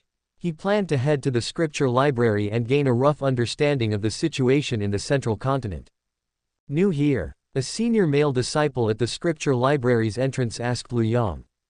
Yes. Since you're new here, I'll share with you the scripture library's rules. The rules are simple, there are only 3. 1. You only have permission to access any book on the first floor. 2. You can only borrow 1 book for now. 3. You must take care of the books, don't dirty them, otherwise you will have to compensate for it in full. Lu Yang nodded. I have remembered them. The senior male disciple said no more and let Lu Yang enter. Inside the scripture library, the sect disciples were so engrossed in reading that they didn't even notice Lu Yang when he walked past. One could only hear the sound of footsteps and the rustling of pages being flipped in this enormous library. The assortment of books was impressive and comprehensive. It encompassed a range of selection that included folk arts such as Introductions to Shangsheng, comedy and books for cultivators such as Secret Manuals of Cultivation Techniques for Cultivators and Insights to Qi Training and Foundation Establishment. Overwhelmed by the collection, Lu Yang wasn't sure which book he should start with. What book is this? Lu Yang happened to find a book wedged between the shelves. It was covered with a thick layer of dust, implying that no one had read it for a long time. Wiping away the dust, he finally saw the book's title, Dragon and Phoenix Transformation. What an imposing title! Lu Yang exclaimed. I don't even have to look at its contents to feel its imposing aura. For a moment, something came over him. He felt as if he could hear the cries of the dragon and phoenix. Their hazy figures appeared before his eyes, seeming very lifelike. Following that, the figures disappeared like they were exiting from a stage. Jerked out of his reverie, Lu Yang scanned his surroundings. The sounds and hazy figures had vanished. Don't tell me it was just an illusion. Lu Yang was still skeptical yet slightly excited as he flipped to the first page. Maybe this is my fortuitous opportunity. Just then, the unexpectedly sharp paper cut his finger, and a few drops of blood stained the page. Suddenly, the old book emitted golden rays of light. It seemed like something was about to break free from within. Lu Yang's heart was palpitating against his chest. This entire process had been completely beyond his expectation and control. He didn't know if it was a blessing or a curse. He even felt as if a powerful presence was observing him, and he subconsciously didn't dare to move. The feeling is getting stronger, which means that the powerful presence is coming closer. At long last, the powerful presence stood behind Lu Yang, staring at him cryptically and silently, frightening Lu Yang until he broke out in cold sweat. That powerful presence finally spoke. You. Yes. Lu Yang shuddered. You dirtied the book. Lu Yang turned back, finally uncovering the identity of the powerful presence, the senior male disciple from the scripture library's entrance. His brow was furrowed as he stared at the bloodstains on the book, slightly displeased. I just reminded this fellow not to dirty the books and here he goes dripping blood onto the book. There was an array cast in the scripture library. Every time someone dirtied a book, golden rays of light would be emitted, signaling to the people guarding the place. What book is this? Why haven't I seen it before? The senior male disciple browsed through the book, his expression changing from one of confusion to startlement. This is actually the legendary Forbidden Book. Lu Yang was elated. I didn't think my luck would be so good, finding an ancient forbidden book right as I stepped into the scripture library. I wonder what secrets lie hidden in this book. Senior brother, is there a problem with this book? Lu Yang was curious. The senior male disciple's expression grew grim as he contemplated for a while. Should I share such secret matters with this newcomer junior brother? He ultimately decided to be honest with Lu Yang. This book records the dragon and phoenix's mating process in detail. Because it was too detailed, the dragon tribe and phoenix tribe lodged a complaint together, and it eventually became classified as a forbidden book. I thought this book had already been destroyed. Who would have thought that one copy would remain here? I wonder who hid this. Lu Yang. In other words, this is a dirty book. Damn it, harmonious marriage like the dragon and phoenix, they say. Just then, he suddenly remembered something. Senior brother mentioned that I'll have to compensate if I dirty a book. Subscribe to Chinese Novel Audiobook YouTube channel. Chapter 9, The Central Continent. Lu Yang asked nervously, do I have to compensate? The most valuable thing I have on me is my brain. Compensate. The senior male disciple took a glimpse at the book in his hand, then glanced at Lu Yang, his eyes twitching hard. According to the rules, he does need to pay with spirit stones, but the problem is that if word of this book were to get out, it would be equivalent to waiting for the dragon and phoenix tribes to join hands and charge all the way from the demon region to the central continent for the Tao-seeking sect. Although the Tao-seeking sect is not afraid of these two tribes, and the dragon liver and phoenix marrow taste delicious and consuming them can nourish the yin and the yang, we are after all an upright sect. Having a forbidden book like Dragon and Phoenix Transformation in our scripture library will ultimately tarnish our reputation. The senior male disciple casually hid the book into his sleeve with an indifferent expression. Compensate. What book did you dirty? I didn't see it. Destroying a book in the scripture library is too conspicuous and will trigger an array. It'd be better to destroy it outside instead. Lu Yang instantly connected the dots. Senior brother wants to keep it for himself. That's why he said nothing happened just now. I get it. The two exchanged glances with the corners of their mouth raised up, as if they had truly understood the other party's intentions. The incident with the forbidden book was just a minor episode. Lu Yang hadn't forgotten his real objective for coming to the scripture library. After scouring through the place for what felt like eternity, he finally found the book he desired, Geography of the Continent, a book providing an introduction to the central continent. Lu Yang rubbed his hand in excitement and began poring over the book. There exist humans, demons, monsters, and other beings in this world. The central continent is where the human race congregate, and the largest power on this continent is the Great Xia dynasty, the sole nation on the central continent. It controls the destiny of the human race and represents their legitimate bloodline. He mused to himself, if that's the case, my house is also part of the Great Xia dynasty's jurisdiction even though it's close to the Tao-seeking sect. Lu Yang continued to read. To the east of the continent lies a vast ocean with scattered islands. Every now and then, ancient beasts such as the giant coon fish 1, the great pung bird 2, and the faceless Hundan beast 3 will be sighted. To the west of the continent is the Golden Buddhist Kingdom, a nation of boundless pure land 4, and temples that are countless as grains of sand. To the south of the continent is the Demon region, where the Dragon tribe and Phoenix tribe reign supreme. The demon race is cruel and bloodthirsty, and they are constantly in conflict with the Great Xia dynasty. There are even demons hiding within the Great Xia dynasty, posing a threat to humans. To the north of the continent is the extreme north. The ice never melts, no grass grows, humans are sparse in numbers, and other beings hardly appear, only the strongest of races can live in this place. The human race and cultivators make up the majority of the central continent. Some cultivators choose to serve in the court as an official, while most other cultivators choose to establish their own sects or join an existing one. The continent is dotted with numerous sects, the most powerful being the 5 great immortal sects, which the Tao-seeking sect is a member of. They are recognized as the leaders of the righteous path. As Lu Yang read on, he analyzed, the book even states that each sect from the 5 great immortal sects surely has a transcendent tribulation expert and methods equivalent to such power. Does that mean that the sect leader is a transcendent tribulation expert? Or could the Tao-seeking sect have a grand elder who is living isolated from the world? Thinking about how he had the fortune to become the disciple of the sect leader who might be a transcendent tribulation expert, Lu Yang was over the moon. He stood up and poured himself a cup of water to calm his jubilation before sitting back down and continuing to read. The diabolic path cultivators are extremely bloodthirsty, using other living beings' lives to grow their own cultivation. They pose a greater threat than the demons. Ultimately, they are cultivators that are not presentable and hide in the shadows. Under the combined efforts of the Great Xia dynasty and the 5 great immortal sects to suppress them, the diabolic path sects only dare to act in secret. Apart from the cultivators of the diabolic path, the book also touched upon something called perverse devil, but the description was relatively obscure. It simply mentioned how perverse devils were born heartless and the shadows of the human race. They were something beyond the realms of common understanding and should be avoided at all costs. It was so mysterious that Lu Yang still didn't understand what a perverse devil was. The currency of mortals is gold, silver, and copper, while the currency of cultivators is spirit stones, classified into grades of high, medium, and low.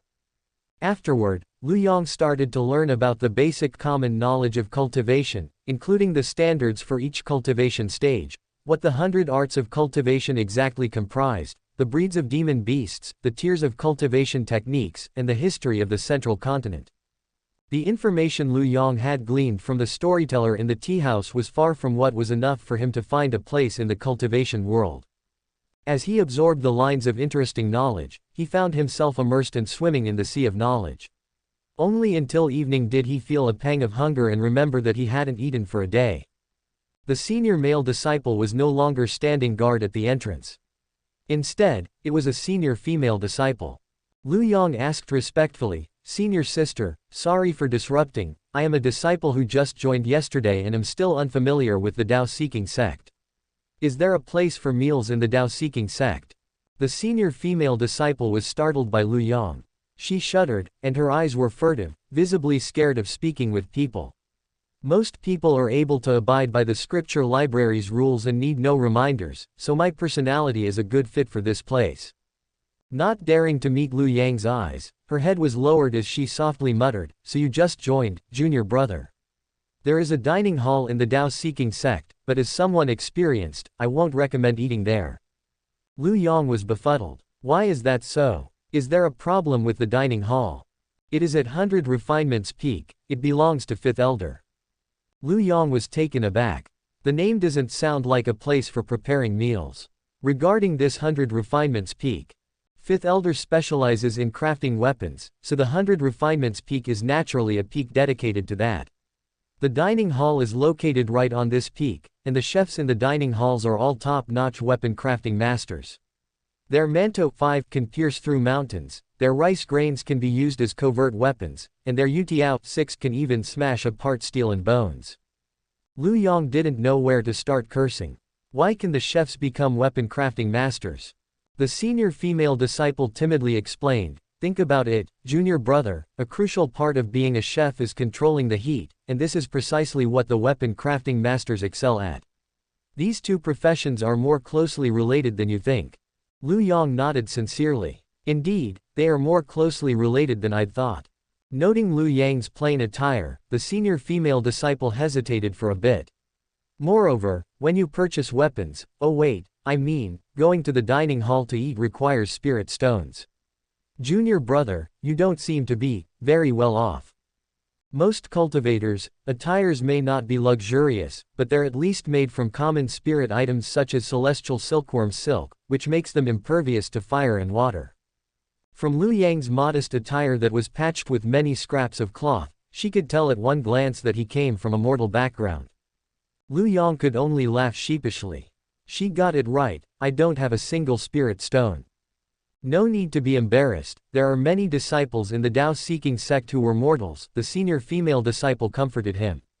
There are other ways to get food, you can go and take a look at Pill Cauldron Peak.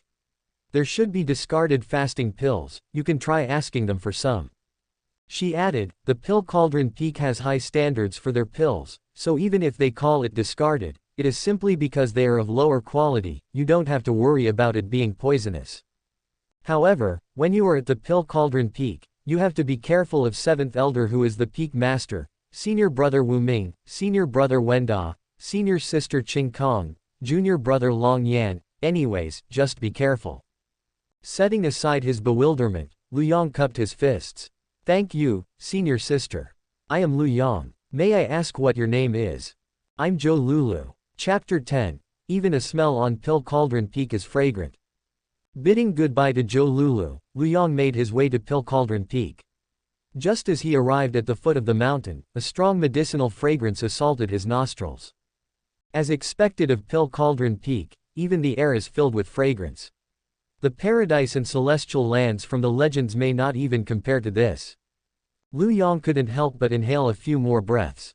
His body felt as light as a feather, as if he was about to metamorphose and ascend to an immortal. Junior brother, don't breathe in. Someone hollered from a distance. Upon noticing that Lu Yang even took in a few more breaths, he became even more frantic.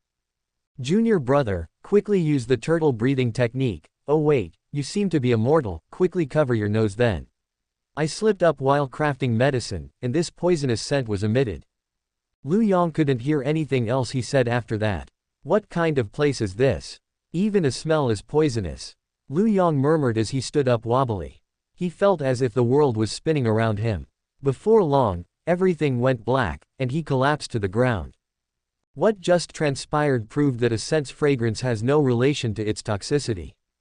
By the time Lu Yang regained consciousness, he saw a large face blocking his sight, startling him until he was fully awake. The person sheepishly laughed. Junior brother Lu, you're awake. It doesn't hurt anymore, right? The jade pendant had helped him recognize Lu Yang's identity.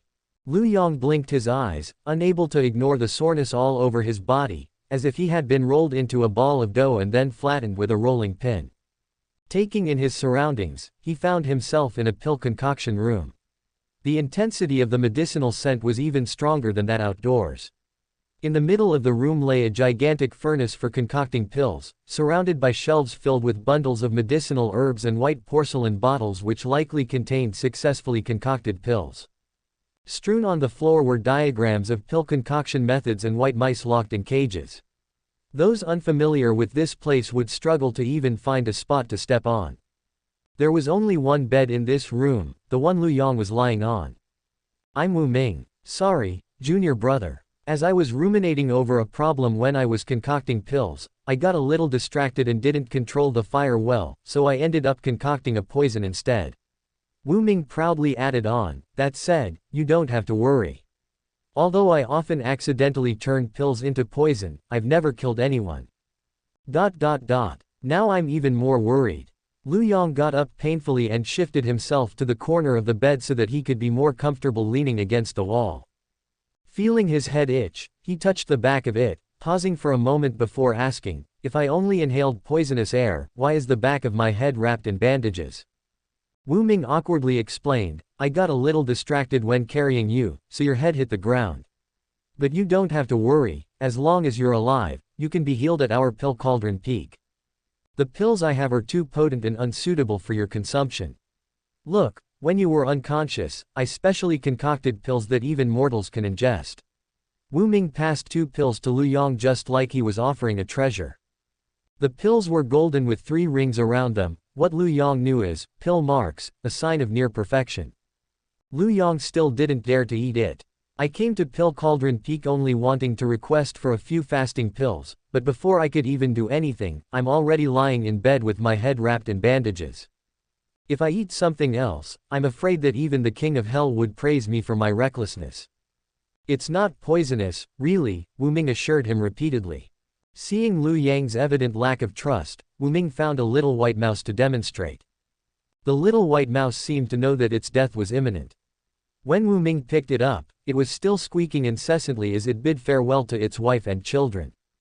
After ingesting the pill, the little white mouse fell to the ground and stopped breathing. Its family cried plaintively, as if they could already see a similar fate. Lu Yang, Wu Ming quickly explained, an accident, that was just an accident. The little white mouse has a small body, so even just a teeny bit of poison could kill it. But it's definitely different for humans. I know what went wrong. Wait a moment, I'll concoct a new batch for you. Lu Yang hurriedly diverted Wu Ming's attention. Senior brother, you said that you got distracted because you were thinking about a problem. What problem is that? Lu Yang's tactic worked, and Wu Ming pondered about his explanation. The full name of pills is medicinal pills, and the pivotal concept lies in the word, medicinal, which naturally means that it can treat people. However, fasting pills are not for the ill, so why are they also considered as medicinal pills? If fasting pills are considered medicinal pills, then medicinal pills are not just for curing illnesses, they can also be used as sustenance. But if fasting pills aren't considered medicinal pills, then what should fasting pills be considered as? Lu Yang felt that no one could come up with such a question unless they took their brain out and roasted it in the pill concoction furnace for 3 days and 3 nights. Wu Ming took out a handful of colorful jelly beans. Speaking of fasting pills, the only thing that mortals can eat is fasting pills. There are all sorts of flavors, strawberry, apple, and watermelon. Do you want some? There's no poison. Recalling how the King of Hell was eagerly waiting for himself, Lu Yang didn't accept Wu Ming's gift. Many people on Pill Cauldron Peak practice concocting pills. No matter who they are, it'll at least be safer than with senior brother Wu Ming. Junior brother, remember to look for me whenever you need pills, it's free of charge. Wu Ming enthusiastically waved goodbye to Lu Yang. The latter only hastened his limping pace. The next day, upon hearing about Lu Yang's misfortune, 7th Elder of the Pill Cauldron Peak sent Lu Yang authentic pills that could truly cure a mortal and a gourd of fasting pills. Lu Yang recovered completely. In the upcoming month, Lu Yang led a fulfilling life, revolving around the scripture library, Impartation Peak, and his cave abode. He zealously absorbed cultivation knowledge he had never encountered before, just like a traveler in the desert finally discovering a clear spring. After 1 month, everyone successfully became disciples of the various elders. Meng Jingzhou was under 3rd Elder, Man Ji Yu was under 4th Elder, Li Haoran with the Fire Spirit Root was under 5th Elder, and Dao Yaoye with the Metamorphic Celestial Physique was under 6th Elder. This came as surprising news to Lu Yang. He had thought that Man Ji Yu would join Meng Jingzhou to become 3rd Elder's disciple because 3rd Elder was renowned in the cultivation world for being a physique cultivator no one would dare to engage in hand-to-hand combat with. With the blood of the ancient barbarian tribe flowing within him, Man Ji Yu would be best suited to receive the guidance of 3rd Elder. On the other hand, Fourth elder was a Confucian cultivator well versed in scholarly knowledge rather than brute strength, so he didn't know why Man Ji Yu had chosen fourth elder as his master. Fifth elder specialized in crafting weapons, which made him suitable for Li Haoran considering his fire spirit root. Lu Yang had never met sixth elder, but he heard that she was a captivating beauty who possessed a celestial physique similar to Dao Yaoya's. However, Man Gu's choice was not the most glaring. In fact, it was Lu Yang. The latter would be a disciple of the mysterious sect leader. Having heard that the sect leader was leading a carefree life and hadn't taken in a disciple for more than 100 years, the disciples were bewildered. They didn't understand why the sect leader would want to have Lu Yang as his disciple despite still being in seclusion. Under everyone's envious gazes, Lu Yang followed Yunji to Heaven Gate's peak, where the sect leader was. Chapter 11. Becoming a Disciple and Learning Skills. At the summit of Heaven's Gate peak, Lu Yang sat upright in the innate hall, waiting respectfully for his master to arrive. The hall was desolate and quiet, with not a speck of dust to be seen. Wisps of incense smoke spiraled upwards, calming one's heart. Lu Yang noticed 3 plaques enshrined in the hall, dedicated to the innate Taoist priest, the primordial heavenly sovereign, and the vast sea Taoist lord respectively. He knew all 3 of them. They held special meaning to the Tao-seeking sect. 120,000 years ago, the innate Taoist priest left his Taoist temple and founded his own sect, the Tao-seeking sect. At that time, he was just a nondescript cultivator among tens of thousands other cultivators on the central continent. As such, the Tao-seeking sect was only a small sect at its inception. 100,000 years ago, the world was plunged into chaos, and an extraordinary genius emerged from the Tao-seeking sect. Although his talent couldn't be classified as the top 50, he had the brains, network, spirit of loyalty, and also a mysterious luck. He rose to the top during this turbulent time, standing at the forefront of this era with unmatched cultivation. His honorific title was the Primordial Heavenly Sovereign.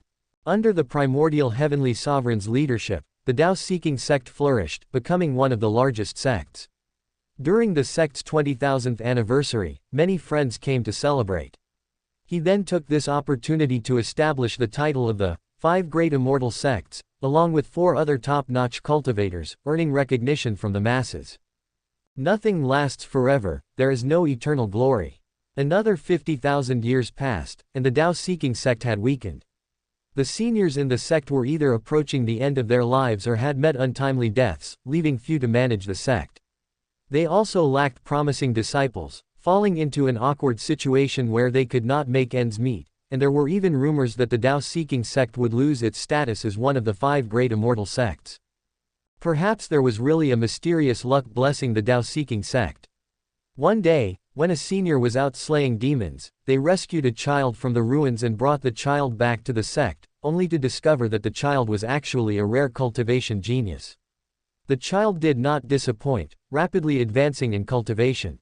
In several years, the child had already become the strongest transcendent tribulation cultivator of that time.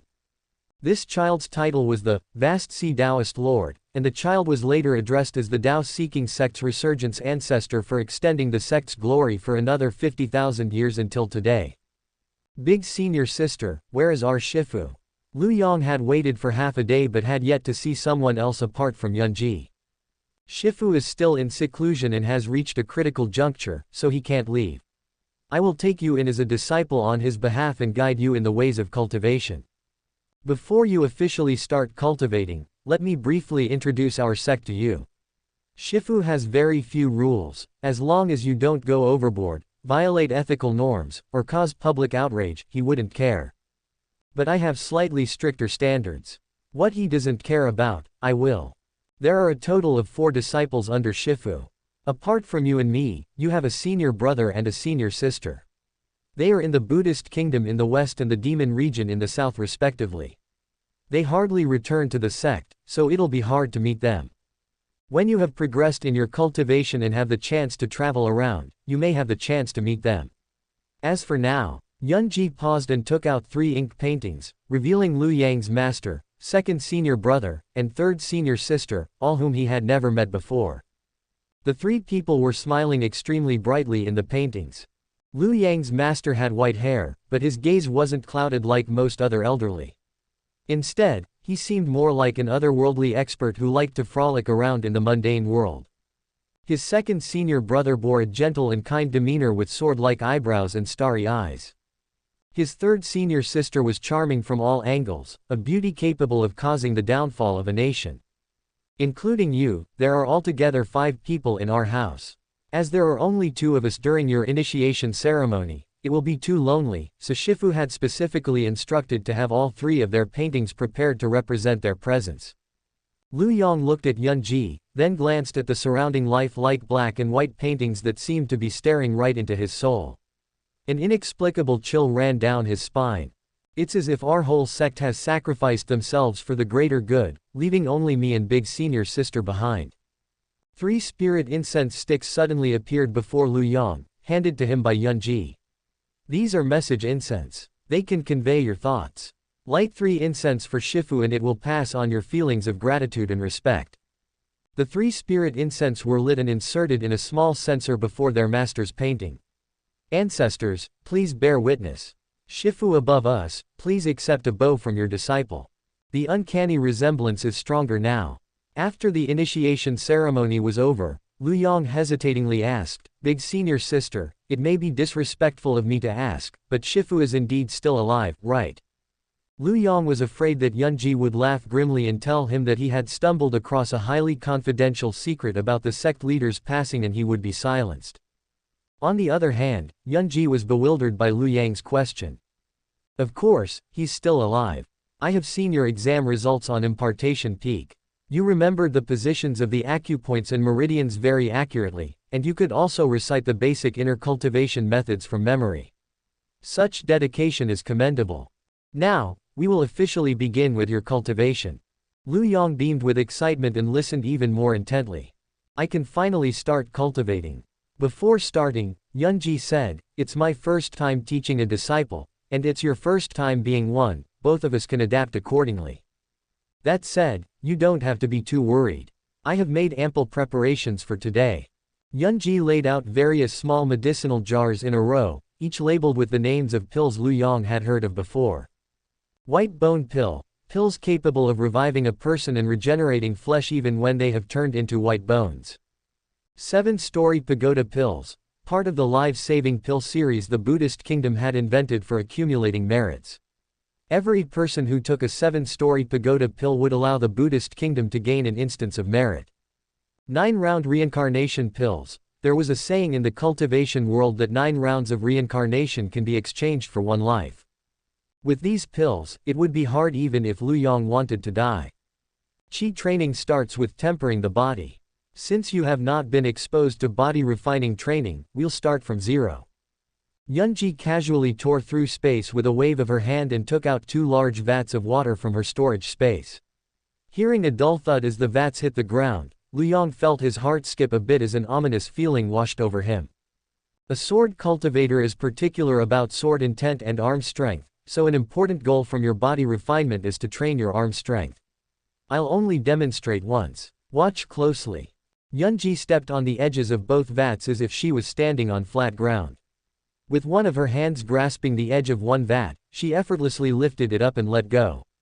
Before the vat fell to the ground, she used her other hand to grab the vat's edge again. She kept repeating this so seamlessly that it was a feast for the eyes. Ignoring the strain on the arms, this method can indeed train one's arm strength. This is all you have to do, Yunji nonchalantly said as she put down the vat. Lu Yang gulped his saliva in fear. I don't need to carry it to know that this vat is half a person's height and is more than enough to stuff me inside, fill sand on top of me, and have me buried in the ground. Playing with such big vats is akin to playing with my life. Lu Yang strode forward, took in a deep breath of air, and lifted a vat with a single hand, all his actions fluid. It didn't budge. He tried again with both hands, exerting all his strength. Only then did the vat reluctantly rock a little, signifying that Lu Yang was really trying his best. Chapter 12. Lifting heavy like light, lifting light like heavy. This water vat can't be less than 200 pounds. No matter how much I enjoyed playing in the mountains since I was a kid, from climbing trees and swimming in rivers to catching birds and fish, I still can't lift such a heavy vat. Yunji drew a talisman on the water vat, causing the weight to suddenly decrease to one manageable for Lu Yang to lift with one hand. Then, she took out a puppet to supervise Lu Yang. Try lifting it for a day and we'll see the results. Leaving this offhand comment, Yunji had already vanished into the clouds. Lu Yang's eyes met with the puppet's. Letting out a sigh, he tied his shirt around his waist and began his grueling life of lifting vats. Every time Lu Yang took a rest for too long, the puppet would immediately urge him to resume lifting, squeezing every bit of strength out of him. When Lu Yang's arms had no strength, the puppet would feed him 2 strong restorative pills. When Lu Yang's arms were too sore to move, the puppet would feed him 2 strong restorative pills. When Lu Yang was so tired he wanted to sleep, the puppet would feed him 2 strong restorative pills.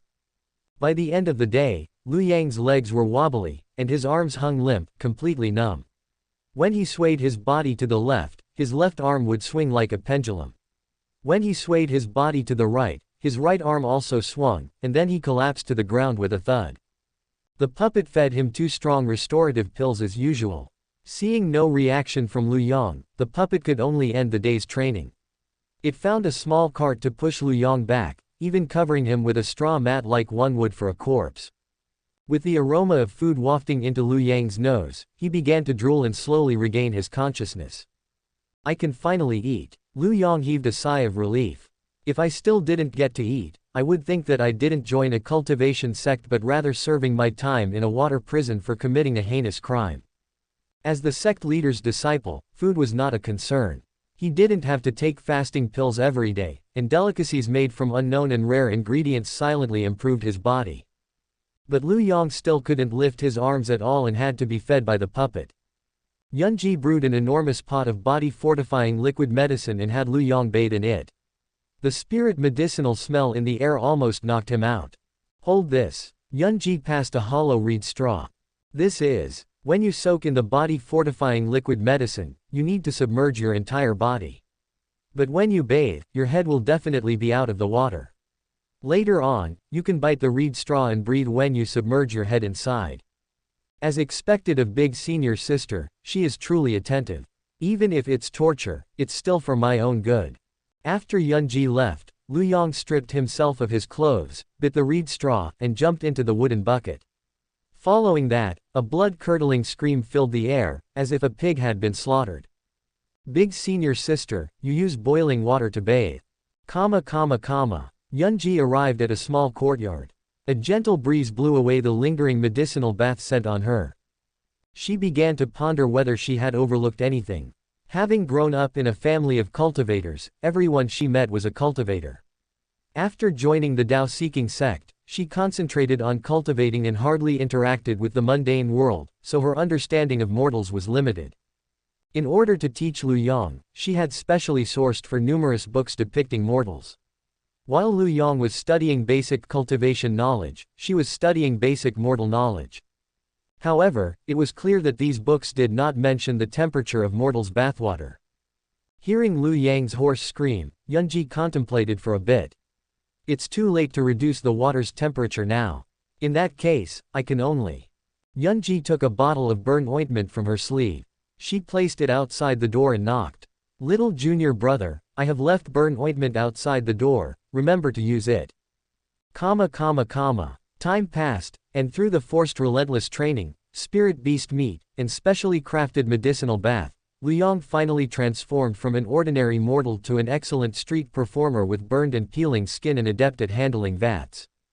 3 water vats, each weighing 200 pounds, were tossed around like sandbags by Lu Yang, forming an arc in the air. Lu Yang could even step on the vats' edges, spinning in circles and tracing the footwork of the Bagua steps as if he was on flat ground.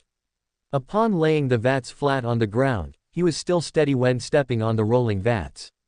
He even had the extra capacity to juggle 3 other vats. Just this technique of his would draw cheers from the crowd on the street. Not bad, your progress with refining the body is even faster than I expected. Yunji clapped lightly, giving Lu Yang an immense confidence boost. Despite rarely being present, Yunji had actually been observing Lu Yang's progress all this while. Lu Yang placed the vats down and asked in excitement, "Can I cultivate now?" He quietly waited for the answer, not even daring to breathe out. During this period, Meng Jingzhou had looked for him but was quickly chased away by the puppet before he could say much. Lu Yang heard that Meng Jingzhou, Man Ji Yu, and the others from his batch had already drawn qi into their bodies, becoming true cultivators. They would sit meditatively and cultivate every day, transcending the mundane world. He was the only one still struggling to refine his body. He couldn't help but feel anxious, worried that he would fall behind. Yunji did not answer him but took out a piece of tofu from her storage space instead. The tofu was extremely soft, jiggling on Yunji's palm as if it was a balloon filled with water. Face your palm down and grab it. Lu Yang thought that there was nothing hard about it and followed her instructions. However, as soon as his fingers twitched slightly, the tofu got crushed and fell to the ground. Yunji passed another tofu to Lu Yang, indicating for him to continue. Lu Yang was highly skeptical. The first time was just an accident, the second time will surely be fine. However, he still squashed the tofu, unable to hold it. This content is taken from F.E.E. Webnov. L.co?. When he failed yet again the third time, Lu Yang figured out the problem. His strength was overwhelming to control, and he hadn't realized it previously because all the items around him were designed for cultivators. Had they been normal items, he would even have to be careful while eating, lest he snap the chopsticks into half and break the bowls into smithereens. Furthermore, his strength had grown too quickly, and his mind still couldn't keep up with his body, resulting in the problem of his fingers twitching every now and then. Thus, it was not an easy feat for him to grab something as soft as tofu. Yunji stopped passing pieces of tofu to Lu Yang. With her palm face down, she grabbed a tofu and shook it casually, but it just wouldn't fall apart. Suddenly, she let go and the tofu fell, but she grabbed hold of the tofu again at lightning speed. Lu Yang widened his eyes. Catching a falling tofu. That's easier said than done. With Yunji's strength, the soft tofu was no different from a block of metal and could be manipulated as she liked. You have already achieved lifting heavy like light, but you still have a long road ahead to mastering lifting light like heavy. Lu Yang kept silent. He knew that he was still far from the completion of refining his body. I can't be too impatient with cultivation.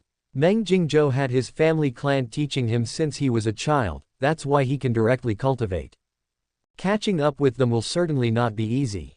Despite having no one to guide me in my early years, I am able to receive personal guidance from Big Senior Sister and even the help of natural treasures. My growth is already astonishing. What reason do I have not to be content? Lu Yang even recalled what Yunji had mentioned before. She said that cultivation is a lifelong endeavor. A momentary advantage or disadvantage doesn't matter, the most important thing is who has the last laugh. Taking in 2 deep breaths, Lu Yang realized that his previous mindset was wrong. He quickly adjusted his attitude and told himself not to only pursue rapid progress in cultivation. Then, he saw Yunji instructing the puppet to push over a trolley of tofu. Chapter 13. Drawing Qi into the Body. When Lu Yang trained his strength, he could consume spirit beast meat to boost his strength and soak in medicinal baths to reinforce his body. However, when it came to controlling his strength, there was no external cheat, he had only himself to rely on. The whole process required immense concentration. Using Big Senior Sister's words, I need to find the right feeling and use my body rather than my psyche to control my strength. What Lu Yang had to do was to naturally catch the tofu without any deliberate effort. After one whole day ended, Lu Yang was covered with the fishy smell of tofu. His eyes had focused on the tofu for so long that his eyes nearly became crossed. Fortunately, the experienced puppet came over to give him 2 slaps, returning his eyes to normal. When it was time to eat, Lu Yang stared silently at the table full of tofu dishes: stir-fried tofu, deep-fried tofu, steamed tofu, tofu pudding, soy tofu boiled in soy milk. All the ingredients were the tofu Lu Yang crushed during the day. He even heard that the tofu pudding and soy milk were gifted by the warm-hearted shop owner. Lu Yang thanked all 8 generations of his ancestors.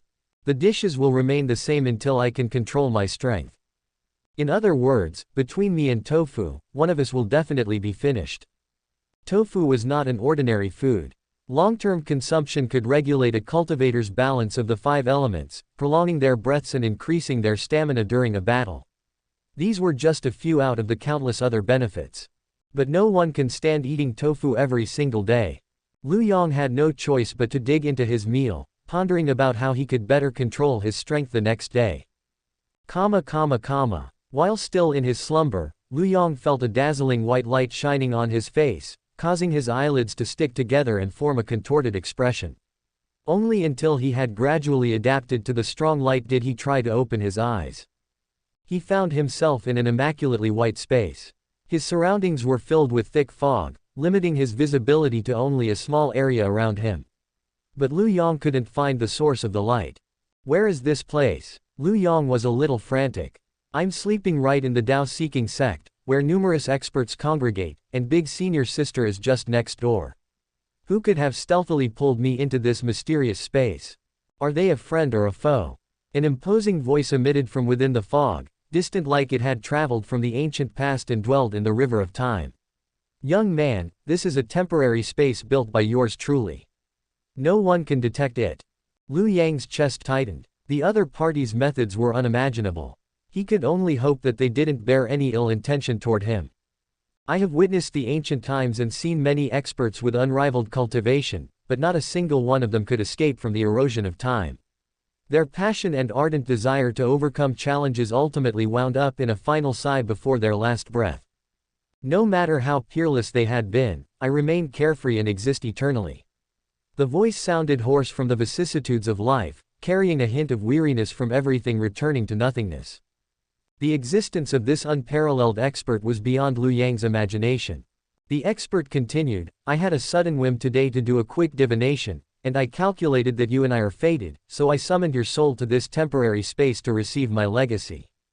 This space contains all the cultivation techniques required from the Qi training stage to the transcendent tribulation stage. It comprises pills, secret manuals, cultivation insights, and more. Every time you reach a stage, you'll be able to unlock a part of my legacy. Lu Yang let out a breath of relief. The other party seems friendly. He cupped his fists and asked politely, who are you, senior? The senior laughed 3 times before strolling out from within the fog. His face was white, his skin was fair, and his head was a block of tofu. Senior Tofu came closer, speaking faster, I am the Tofu Heavenly Sovereign. This is my life's learning. The more tofu you eat, the faster your cultivation will rise. With a solid foundation, you can then challenge those above your level and embrace women left and right. Reaching the peak of this continent will be no problem at all. Frightened until cold sweat broke out, Lu Yang's eyes jolted open. He sat up on his bed and surveyed his surroundings blankly. Only upon confirming that there was nothing but darkness and silence did he heave a sigh of relief. So it was all just a dream. Luckily, it was a dream. Lu Yang could still feel his back soaked in cold sweat, fear lingering in his heart. Yunji slowly opened her eyes, a blue light from Lu Yang's room returning to her fingertip. She mumbled to herself, now, he will probably train even harder. Shifu had said that appropriate pressure can be translated to motivation and encourage one to become even more determined to succeed. Yunji herself was a successful example, so she believed that her master's words made a lot of sense. As such, she used the dream entering technique to give Lu Yang a teeny-weeny bit of pressure. The lines provided by 8th Elder are a bit embarrassing. I wonder how he usually manages to say them. Yunji was adept at consulting others. All the steps and lines played out in the dreamscape were written by 8th Elder. 8th Elder assured me that it'd be effective. Some time passed again. Yunji noted that Lu Yang could now effortlessly grab tofu, throw it high up, and even catch it firmly. He even used the tofu as a sandbag, tossing it back and forth with the puppet. It was as if the smooth and soft tofu had become a part of his body. You have achieved lifting light as if heavy. This phase shall end. Lu Yang smiled. After relentless practice of grabbing tofu, his impatience had also gradually settled down. I am no longer the old me. I need no inner cultivation method or mantra to do this. What do you want to train next? Lu Yang no longer aimed to have the same amount of progress as his peers. I believe that Big Senior Sister must have her reasons for planning my current arrangements in such a manner. A rare faint smile graced Yunji's countenance. Reinforce your Qi training stage cultivation. Lu Yang was stunned and pointed to himself. Qi training stage. Me. He didn't know when he had turned into a Qi training cultivator. Didn't the books say that to succeed in drawing Qi into the body, one must receive guidance from seniors, learn their cultivation techniques, shut off the five senses, and organize the meridians? For those with poorer talent, they would even need the assistance of pills. I haven't met a single one of these criteria. Yunji had not taught him how to draw Qi into his body, and neither had she passed on any astonishing cultivation techniques. Moreover, he had not closed off his senses and the unknown sixth sense. As for his meridians, he had no memory of having organized it before. Tao-seeking sect disciples didn't require pills to draw Qi into the body, they were all 1 in 8,000 geniuses. If they still required the help of pills to enter the Qi training stage, it would be better for them to withdraw from the sect instead. Lu Yang believed that he couldn't use pills, but he was bewildered why he had suddenly attained the Qi training stage. The early morning 3 days ago, Yunji hinted. The memory suddenly came to Lu Yang. That day, he had woken up very early. Facing the light at dawn with his eyes closed, he ruminated about how he could successfully grab the tofu. As his thoughts wandered deeper, he gradually lost awareness of his surroundings, as if he had transformed into a rising wisp of air floating between the heavens and the earth. After that, his consciousness grew heavy and returned to his body. At that moment, he felt a wave of enlightenment wash over him, and vaguely felt like there was warm air flowing in his dantian. 2. It was also then that he successfully grabbed the tofu for the first time. He remembered that Yunji was not present when he was practicing grabbing tofu. So all this while, Big Senior Sister has been observing me from somewhere. It seems like that feeling was me drawing Qi into the body. Lu Yang mumbled, caught up in his own thoughts. That feeling was really amazing. It felt like I was in the clouds and enveloped in warmth. It was so comfortable that I didn't want to open my eyes. Without him noticing, he had already achieved a tiny wish of his, drawing Qi into the body and becoming a Qi training cultivator. Chapter 14. Big Senior Sister, you were right. Most cultivators were at the Qi training stage. As such, cultivators adopted the practice of dividing this stage into 9 levels, while the more advanced cultivation stages were classified into 3 classes: basic, intermediate, and advanced. Only the Tao-seeking sect was different. The Qi training stage was merely an entry-level threshold for disciples. Why bother separating the most basic step into smaller levels? Lu Yang was curious. Do others also draw Qi into their body like this? If everyone trained like this, why is my progress the slowest? Yunji shook her head. This is the original cultivation method by the ancient forebears. Connecting with nature, they achieved the harmonious state of heaven and man as one, drawing spirit Qi into their body and swiftly becoming cultivators. The earliest cultivation naturally required neither guidance from a senior nor secret manuals.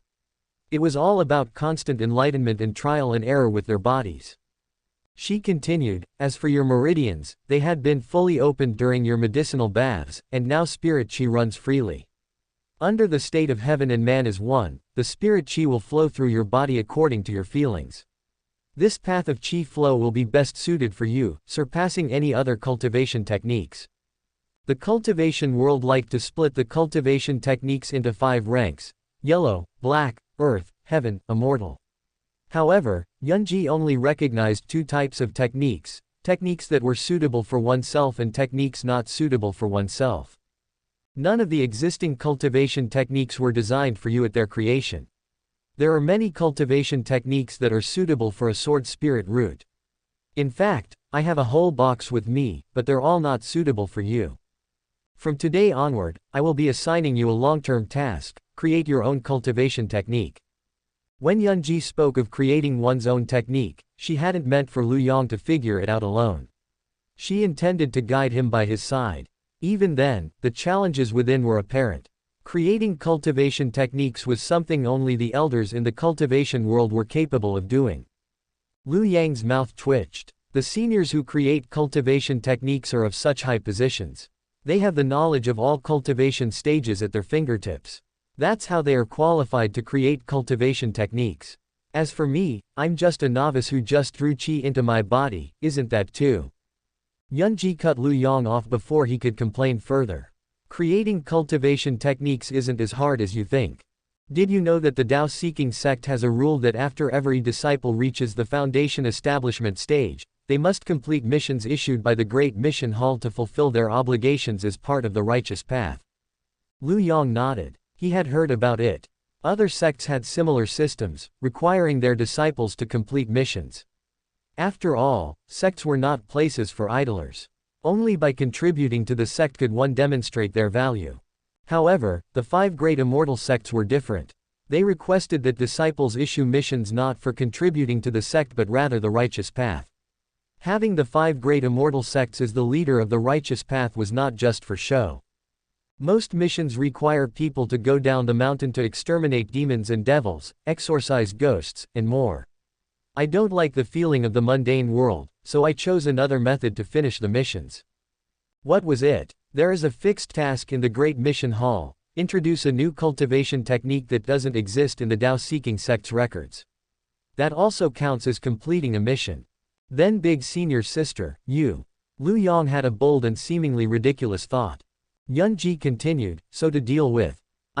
Complete the mission. I created many cultivation techniques myself and lied to them that I found them in ancient cave ruins. Unfortunately, I got caught later. How did that happen? Asked Lu Yang. Because according to my reports, I had already explored all the ancient cave ruins. I didn't know how to make up the next location. See, creating cultivation techniques isn't difficult. Yunji presented her argument, logically, and convincingly. Lu Yang opened his mouth, wanting to say, "Big senior sister, I thought you were an honest person. I didn't expect you to lie too." Or, "Big senior sister, we ordinary folks can't compare to your peerless talent." Or, "What you call creating techniques is what I call making up techniques." Faced with Yunji's cold gaze, everything Lu Yang wanted to say was condensed into one sentence. "You are right, big senior sister. You may have become a cultivator now, but you're still far from becoming a qualified sword cultivator. Take this book." Yunji handed him an ancient book made from the hide of some unknown demon beast. It was large, thick, and heavy. Accounts of the demon region. Lu Yang opened the book and was assaulted by a wave of baleful aura. All kinds of demon beasts seemed to leap off the pages, and he could vaguely hear their roars in his ears. This ancient book is absolutely priceless.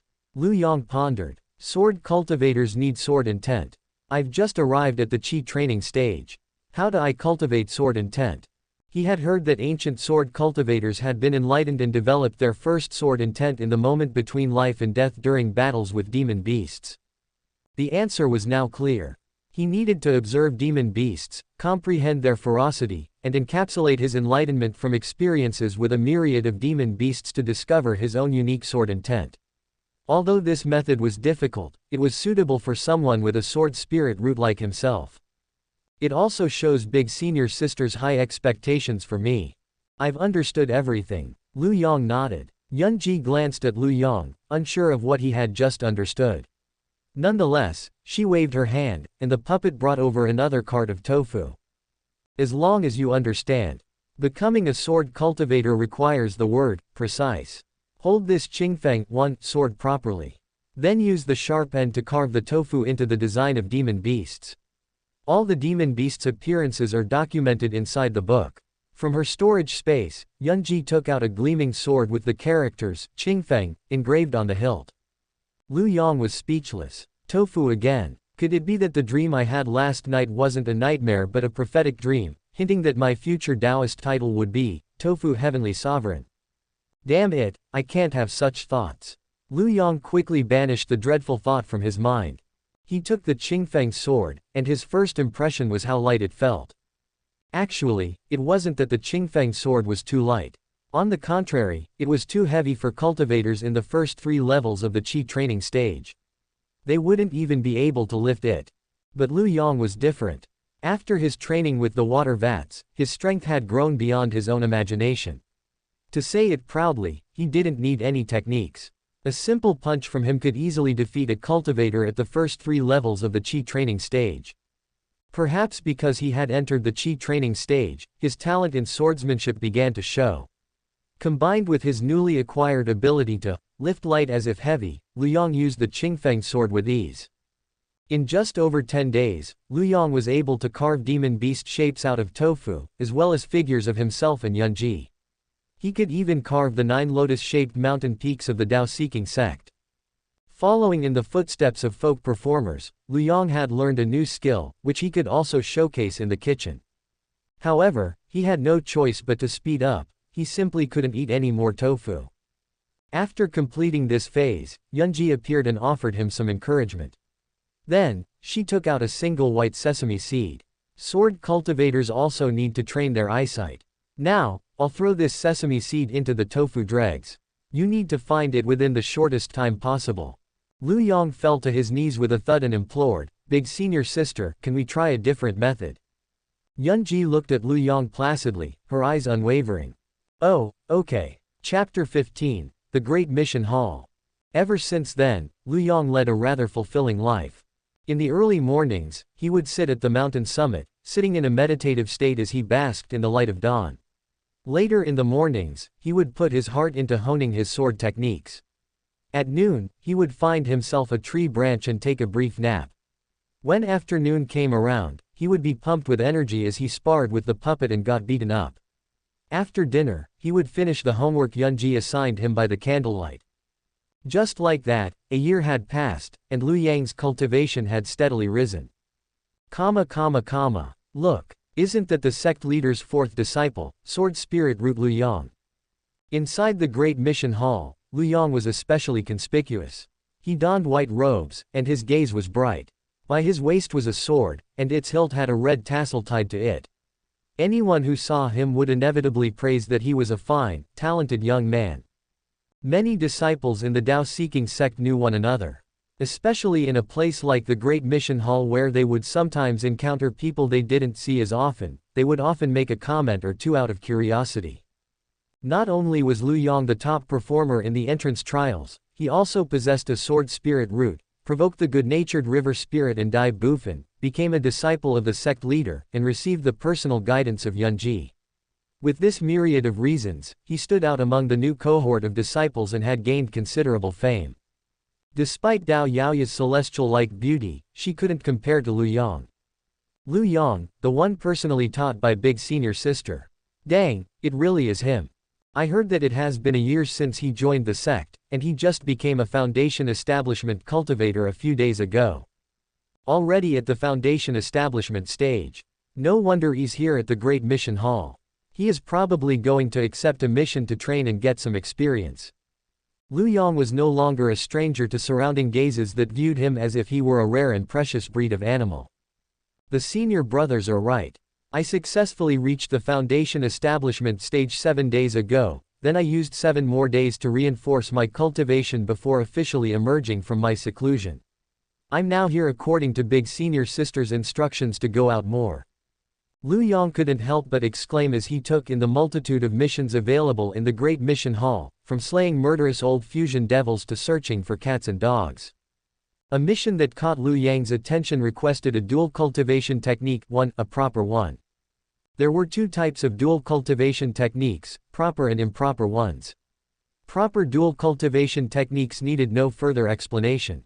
They were for the purpose of having a male and female helping each other to balance their yin and yang. Improper dual cultivation techniques needed even less of an explanation. The mission was posted by a fox demon who had registered with the Tao-seeking sect. Although the Tao-seeking sect's responsibilities included subduing demons and devils, it wasn't done indiscriminately. When it came to the innocent demons who had no ill intentions toward humans, the Tao-seeking sect would not subdue them but instead let them register with the sect and be conferred a legal status. This fox demon was one of them. Her name was Su Yan, and she was an ordinary little fox living in the old mountains and forests. While playing, she got caught in a hunter's trap. Fortunately, a young noble had gone to the mountains to play and managed to rescue her, successfully wasting the hunter's efforts for the day. Later, Su Yan consumed a transformation fruit in a hidden mountain cave. It activated the bloodline in her, and she became a fox demon. She was a grateful one, so she transformed into human form and went to repay that scion. Although the young master was now the head of the family and had come across numerous women, none of them were as beautiful as Su Yan. As such, the two naturally got married. However, a problem soon arose. As the fox demon was born with a charming constitution, she would uncontrollably absorb yang energy. When both husband and wife engaged in bedroom affairs, the husband would always be drained of his yang energy. The good news was that yang energy could be restored, so it was not fatal as long as they reduced the frequency of their bedroom affairs. Another problem arose. The two were newlyweds, so how could they possibly be willing to regulate their bedroom affairs? However, if the frequency was too high, the husband would gradually appear wan, which could easily lead to rumors. Hence, Su Yan hoped to cultivate a proper dual cultivation technique to control her charming constitution. This mission had been posted for a long time, but no one accepted it. The reason was not because dual cultivation techniques were scarce. It was because upon the completion of the mission, it would signify that the person was in possession of a proper dual cultivation technique, which would then lead to people wondering whether this person also possessed improper ones. If a senior brother asks you for improper dual cultivation techniques, what should you do? Should you say that you have them or not? Should you hand it over or not? And what would the senior and junior sisters think of you? This mission is not bad. I'm accepting it, someone behind Lu Yang declared. From the voice, it was clearly Meng Jingzhou. Meng Jingzhou was the perfect candidate for this mission. As someone from the Meng family, he certainly would have no lack of dual cultivation techniques, but with his pure yang spirit root, he would definitely not possess improper dual cultivation techniques. Even if he did, he couldn't do anything else but stare helplessly. Meng Jingzhou had reached the foundation establishment stage earlier than Lu Yang, and this was the third mission he was accepting. You're also at the foundation establishment stage. Meng Jingzhou smiled. Both of us have variant spirit roots, and our cultivation talents aren't really different. It's a bit unexpected that Lu Yang reached the foundation establishment stage later than me. Reminded of the torture from Yunji the past year, Lu Yang sighed. Yes, I finally am. Once I have completed the mission, let's have a meal together, my treat. Meng Jingzhou offered generously. I have plenty of spirit stones. After Meng Jingzhou left, Lu Yang continued browsing the missions pasted on the wall, reading the information out to himself. There are signs of diabolic sacrificial rituals in the north. It is recommended that cultivators at the Golden Core stage or above head over to investigate. The mission rewards are 400 contribution points, with additional rewards for extra information. Taoist Li Hong from the Mountain Sea Pass has lost a pet and needs someone to look for it. Lu Yang paused. This seems like a decent mission. Searching for some cat or dog is not dangerous. He continued reading. The lost pet is a ferocious winged tiger at the intermediate nascent soul stage. If found, this mission rewards 5,000 contribution points. Lu Yang shrunk back. A demon beast, nascent soul stage, and on top of that, a winged ferocious tiger with an ancient bloodline. Is this where the idiom, boost in power like a tiger that has grown wings, came from? I am not even qualified to become the tiger's toothpick. Next. There are unusual fluctuations in spirit energy during the transition between day and night at Kunwu Mountain, suspected to be due to an undiscovered cave. It is recommended that cultivators at the advanced nascent soul stage and above head there to investigate. The mission rewards are 8,000 contribution points, and there are additional rewards should the cave turn out to be precious. Yet another mission unrelated to me. Had they been in the outside world, Qi training cultivators could wander across the Jianghu and be considered an expert. Foundation establishment cultivators could rule over a small territory and enjoy fortune for 100 years, while Golden Core cultivators could address themselves as true person, Zhenren too, and establish their own sect. On the contrary, in the Tao-seeking sect, any random passerby could be a Golden Core cultivator. If one were to throw a brick into the crowd here, not only would it easily hit many of them, but the brick would also likely get thrown back. All disciples in the Tao-seeking sect were elites selected from 1 in 1,000. Before Lu Yang's batch of disciples, cultivators at the Qi training and foundation establishment stages did not even exist in the sect, with the lowest cultivation of disciples being the Golden Core stage. No matter how much one thrived outside, they would have to obediently play their part once they came back to the Tao-seeking sect. This was why there weren't many options for foundation establishment cultivators looking for a mission. The ones Lu Yang had gone through minimally required either Golden Core or nascent soul cultivation. However, he had noticed a special mission. Long-term mission, collecting cultivation techniques not yet recorded by the Tao-seeking sect, and the rewards will be determined based on its contents. Note: Big Senior Sister Yunji, please don't accept this mission. The scripture library has already set up a Yunji section. You can directly place the cultivation techniques you have scribed there. Subscribe to Chinese Novel Audiobook YouTube channel. Chapter 16, Yunji's Talent. A senior male disciple beside Lu Yang had also noticed the mission the latter was looking at, and he couldn't help but chuckle. Every time I see this long-term mission, I can't help but be reminded of Big Senior Sister's illustrious achievements. Another person also commented, at that time, Big Senior Sis would scribe her own cultivation technique and pretended that they were retrieved from ancient cave ruins. After she was exposed, it caused quite a stir. I heard my Shifu mention that there is an ancient cave ruin in Lingnan called Sishui Cave Domain, and the most precious treasure is the cultivation technique, Primal Chaos Daybreak Mantra, one left behind by the master of the cave domain. Big Senior Sister once lied that she found the book in the Sishui Cave Domain, and successfully mastering the technique could let one slice through the primal chaos and perceive all truths in this world. Not long after her lie was exposed, someone happened to pass through the many dangers and arrived at the depths of the Sishui Cave Domain. They managed to obtain the real book. In the end, when our sect compared the two versions, they found that the real cultivation technique wasn't as easy to adopt as Big Senior Sister's one, and the difference in results were like heaven and earth. After that, they continued to discover many cultivation secret manuals in the cave domain. For every cultivation technique that had a similar name, they were all not as powerful as Big Senior Sister's version.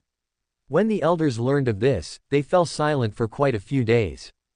Lu Yang had no words to describe his emotion. He had not seen the Yunji section at the scripture library.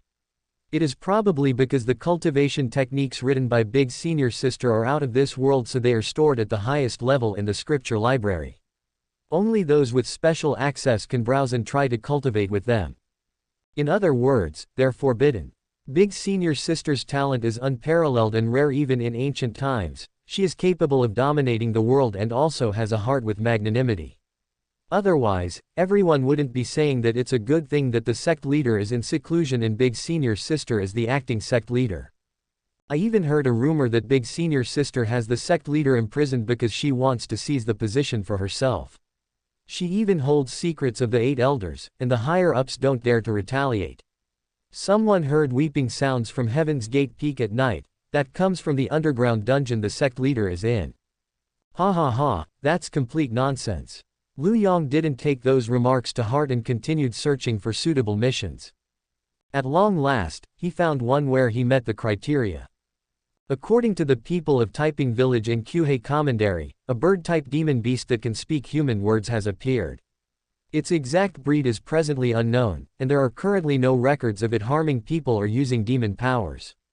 We would like to request for a Taoist from the Tao-seeking sect to take care of this demon bird. After contemplating for a moment, Lu Yang decided to accept this mission. From the description, it seems like either a demon beast has accidentally intruded upon human territory or happened to obtain immortal affinity and gained spiritual intelligence. This type of demon beasts usually don't have cultivation past the foundation establishment stage, and neither are they very aggressive. They may even be friendly toward humans. This mission is made for newbies like myself. The rewards also corroborated Lu Yang's analysis. 30 contribution points. The lowest number of points. Mission rewards were first calculated by a specialist in the Tao-seeking sect, then gone through approval by another person for double assurance, so there were hardly any errors. The lower the rewards, the simpler the mission. Lu Yang went to the reception. Senior brother, I would like to accept this mission to resolve the bird-type demon beast issue. I would like to accept the mission to resolve the bird-type demon beast issue, someone else said almost simultaneously. It was a young girl clad in a light pink dress. She had fair skin and was as alluring as blooming peach blossoms. Sweet and beautiful. Foundation establishment stage just like me. It's her. Junior sister Dao Yaoye, what a coincidence. Lu Yang smiled. He had only seen Dao Yaoye when he just joined the sect, but staying at Heaven's Gate Peak had resulted in him rarely meeting outsiders. As Lu Yang was the top performer during the entrance trials, he would be this cohort's senior brother until new rankings were released. Actually, it wasn't a coincidence that Dao Yaoye had picked the same mission. In the first place, there weren't many missions suitable for Foundation establishment cultivators. Senior brother Lu, congratulations on reaching Foundation establishment. There aren't many missions for our cultivation stage, so why don't we complete it together and split the rewards evenly? Dao Yaoye smiled sweetly. She was a little curious about this senior brother who rarely appeared in public. Lu Yang gladly agreed. Going on missions was not simply about the rewards, what they valued more was the experience gained during the process. Kyuhei Commandery is quite far from here.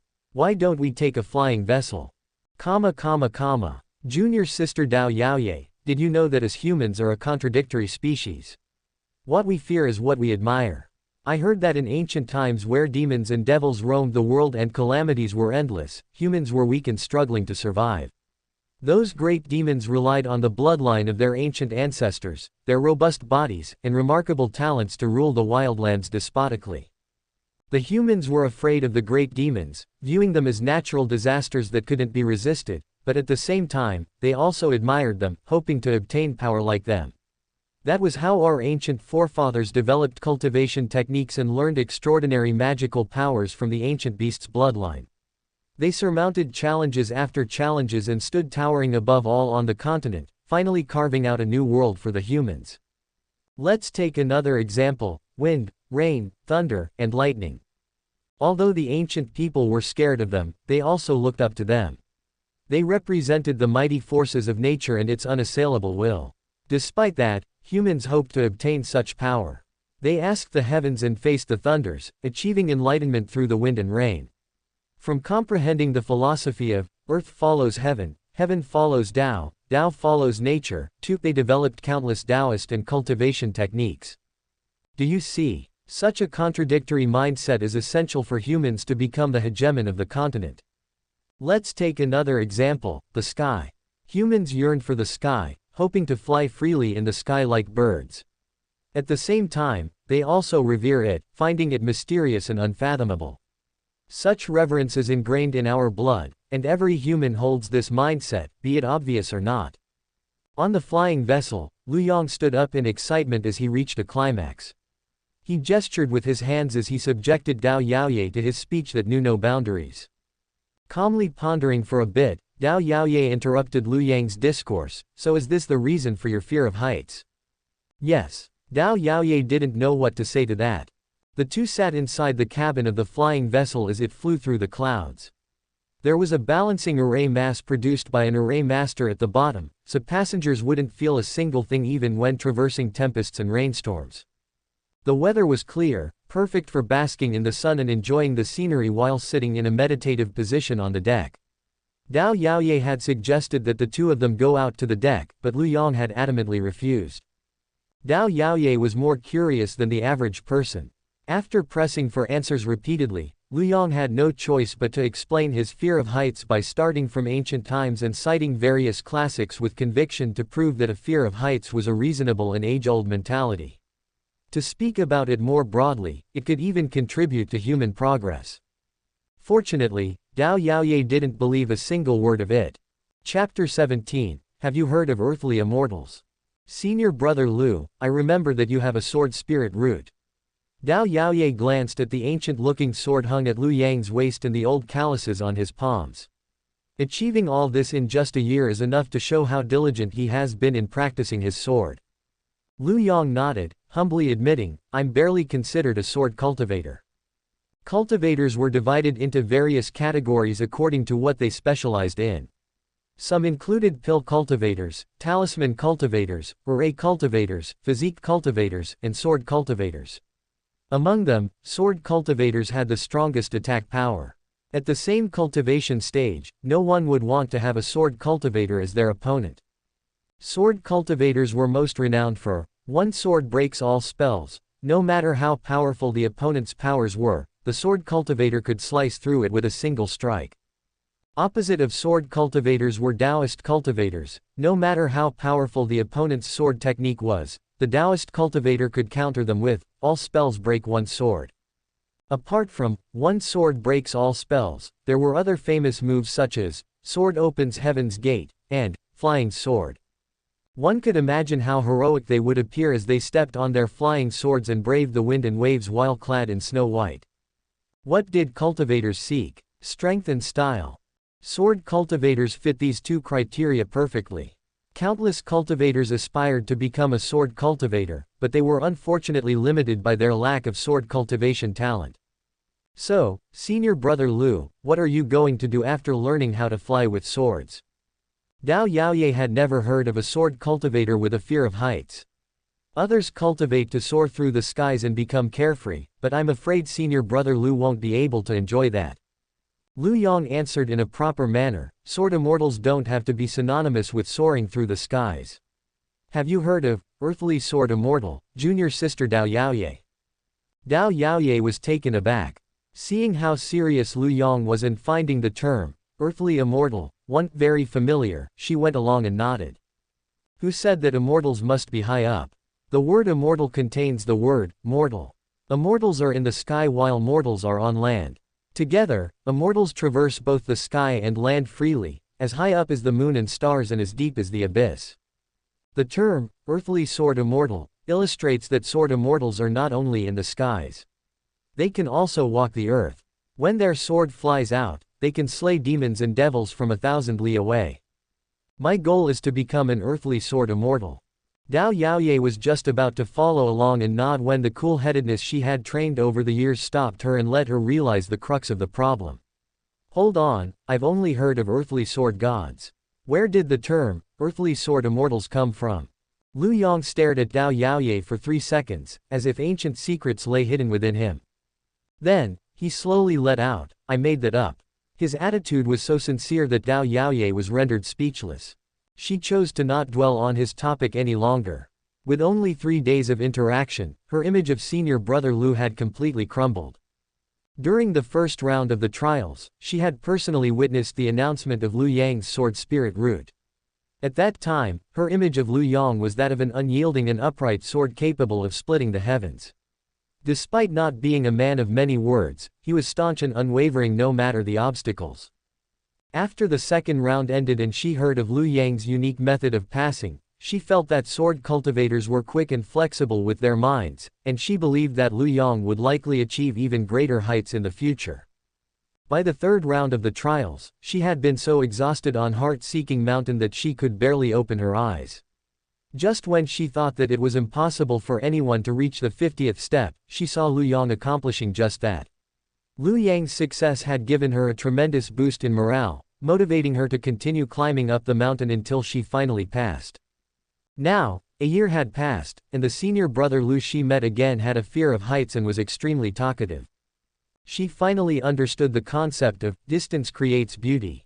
Based on the timing, we should be disembarking from the boat soon. Lu Yang laid out a large map. Its drawings were very detailed, marking out places like the Tao-seeking sect, the Great Xia dynasty's capital, well-known mountains and rivers, important cities, and even cave paradises. This was a map depicting 1/8 of the central continent. There was even a small red dot moving very slowly. If one didn't pay attention, they would have thought that the small red dot was stationary. This small red dot marked their current location. The map was not an ordinary one but an essential magical treasure for travel. Although the map was of superior quality, Taiping Village was still too small to be marked on the map. It was hard to have even Kyuhei Commandery marked out. This flying vessel had set off from the Tao-seeking sect, then traveled to the Great Xia dynasty's capital, journeying for tens and thousands of li. Considering the distance they had covered, Kyuhei Commandery was insignificant in comparison and barely marked out with a name on the map. The flying vessel wouldn't stop at small places like Kyuhei Commandery. If it were to stop at every single place, its speed would drastically reduce, and its effectiveness wouldn't be much better than a horse carriage.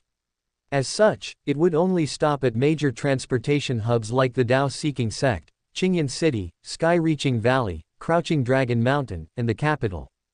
Lu Yang had heard from Yunji that they could directly jump off the boat should they wish to alight. That got his eyes twitching non-stop.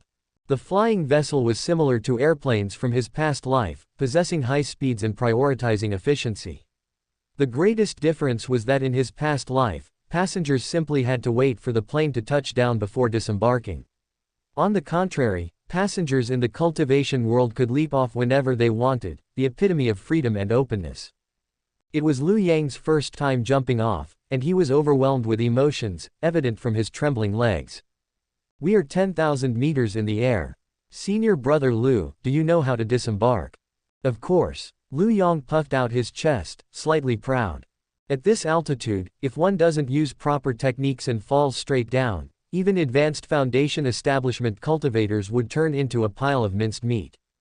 Lu Yang had asked Yunji how exactly he could disembark, but the latter had avoided his question, telling him that he should check the books or ask other people. He should figure out a way by himself and develop the good habit of independent thinking. After that, Lu Yang had successfully come up with a way to disembark, and he was prepared to do so. However, they weren't the only ones disembarking. There were around 7 to 8 other strangers. The pair stood at the edge of the deck with the other strangers in a line. The other strangers took out standard paper umbrellas. Dao Yaoye took out a meticulously crafted red paper umbrella. Lu Yang took out a parachute, too. Lu Yang felt that he didn't seem to fit in. Why is everyone else taking out something different from me? While Lu Yang was puzzled as to what they planned to do, an impatient middle-aged person in black leapt out of the flying vessel. The middle-aged person in black fell like a cannonball and didn't stop accelerating. He unhurriedly injected spirit energy into the paper umbrella. The light, thread-like spirit energy was like a nimble green snake that climbed up the handle of the umbrella and wrapped itself around the rib. It seemed as if the paper umbrella had come to life, awakening from its winter hibernation and stretching its body. The middle-aged person's descent slowed down, swaying gently as he landed safely. Letting go, the paper umbrella closed and turned into a ray of light. It darted through the sea of clouds before returning to the flying vessel. The paper umbrella didn't belong to the man. It was meant to be loaned to passengers of the flying vessel. The remaining strangers and Dao Yaoye turned to look at Lu Yang in succession, their eyes filled with bewilderment. "We are all holding umbrellas to prepare for jumping off the boat. But why are you carrying a bag?" Lu Yang appeared unflustered. Despite the confused gazes, he returned a brilliant smile, as if he wasn't the one out of place. In reality, it was a scene of violent storms and raging seas in his heart. He didn't even know where to start cursing. All his words condensed into one sentence: "Big senior sister, you misled me." Chapter 18, Demon Bird. Lu Yang's understanding of the cultivation world was not holistic. Before entering the Tao-seeking sect, his main sources of information were from the storyteller. A year had passed since he joined the sect, and his knowledge of cultivation had improved at an astonishing rate, but none of the books he read stated how one could disembark from a flying vessel. Who would write such things in a book? When it came to daily life in the cultivation world, he was still far behind people like Dao Yaoye who had grown up in an ancestral cultivation clan. As for the flying vessel, the only thing he knew was that it was a property of the Luodi Merchant Guild. The method of disembarkment was jumping off, but he wasn't sure exactly how. Every year, the flying vessel could bring in enormous amounts of wealth, but this was an inconsequential business considering the entire Merchant Guild scale. They were the biggest merchant guild on the central continent, with a mysterious force behind them. Rare and precious treasures were countless as long as one had sufficient spirit stones. Even the Buddhist relics from the Buddhist kingdom, holy bones from the demon region, and immortal fruits, which only existed in the legends, could be bought. If anyone dared to owe the Luodi Merchant Guild or thought that they could be lucky enough to not get caught for stealing from the Merchant Guild, they should think twice, as numerous formidable cultivators had vanished without a trace before. Legend had it that there was a formidable cultivator called Thief King, who was well versed in the Tao of space. Stealing other people's storage space was as effortless as taking something out from his own pocket. Distance was just a string of meaningless numbers to him. A single stride of his could pass mountains and rivers, traveling from the extreme west to the extreme north of the central continent. Even the belongings of transcendent tribulation experts were not spared from the Thief King. However, there was an unspoken rule within the stealing community: never steal from the Luodi Merchant Guild. Initially, the Thief King adhered to the ancestral rules for stealing and didn't engage in any interactions with the Luodi Merchant Guild. As his reputation grew, Countless successful experts joined hands to hunt him down, but they couldn't locate him at all. This got to his head, and he began to feel that there wasn't much substance to the cultivation experts. Thinking that he himself had already surpassed the ancestors of thieves, he felt that there was no need for him to follow those rigid ancestral rules anymore. He arrogantly announced that he would be robbing the Luodi Merchant Guild's treasure tonight. Everyone thought that there were two possible outcomes: either the Thief King stealthily stole the treasure with his mysterious Tao of space, or a conflict within the Merchant Guild broke out and the Thief King would have to battle the personage behind the Merchant Guild. Out of everyone's expectations, nothing happened that night. The Thief King never appeared again. Lu Yang only had to awkwardly hold on for a bit. When it was time to jump off the boat, the others didn't have spare time to continue staring at him. Everyone opened their umbrellas and leapt off one by one. Lu Yang and Dao Yaoye followed. High up in the sky, several people held on to their open umbrellas, appearing like small sesame seeds from a distance. Unlike the others, Lu Yang pulled the rope on his back. With a loud sound, the parachute opened, making Lu Yang stand out against the backdrop of the sky. Normally, Lu Yang would be very nervous at such high altitudes, but he didn't have the chance to think about it. It was too embarrassing. Fortunately, everyone was headed for different destinations. Only Lu Yang and Dao Yaoye were going to Taiping Village. As soon as they arrived, they were warmly welcomed by the village chief, as if he had known about their arrival. "Master Immortals, you're finally here. The way you jumped off from the flying vessel was truly extraordinary." Lu Yang had his mouth open, but he ended up not asking why the village chief knew when they would arrive. "I'm Lu Yang, and she's Dao Yaoye. Both of us are disciples of the Tao-seeking sect." The description of the demon bird was not very detailed. "Please provide us with more information." The village chief had originally prepared a welcoming banquet to have some drinks and give them some local specialties before going into details about the demon bird. This was the usual protocol when requesting someone up there to help. He didn't expect Lu Yang and Dao Yaoye to be so swift and decisive and was pleasantly surprised, inwardly praising them. As expected of Immortal sect disciples, Dao Yaoye sized up the village chief. Advanced Qi training cultivation. He didn't set his foundation well in his early years, so there are many impurities in his spirit power with no chance to reach the foundation establishment stage. He can be considered an ordinary cultivator. Speaking of the demon bird, the village chief became depressed. There were not many outsiders in Taiping Village in the first place. Now that word of the demon bird had spread through the nearby areas, even traveling merchants weren't willing to come near. He had reported the situation to Kyuhei Commandery, but they lacked manpower. Since the demon bird didn't harm anyone, they simply said to wait until they had the capacity to dispatch someone to Taiping Village. 20 days had passed since. It began around 20 days ago. The tailor surnamed Feng ran out onto the streets shouting that a big, powerful man-eating demon had invaded his house. The villagers were frightened. A man-eating demon was not a small matter. "We only have roughly 30 cultivators here in Taiping Village. Among them, my cultivation is the highest, and I am also the village chief, so Feng brought the villagers to look for me together." Before dealing with the demon, I had asked Feng, "You said that the big demon eats people. Who has it eaten?" Demons that had eaten people were far more dangerous than those that had not. Humans were beings born intelligent, and demons who had consumed them were addicted to this taste. They would then eat a second human, a third one, becoming a scourge. Feng said he doesn't know who the big demon has eaten, but that demon can speak. It's definitely because it has eaten humans before. There were indeed rumors among the people that demons could speak human words and transform into human form after eating people. However, they were just unfounded tales. How could it be so easy for demons to cultivate? For a demon to speak human words, it must refine the bone in its throat, and that would take at least the advanced Qi training stage.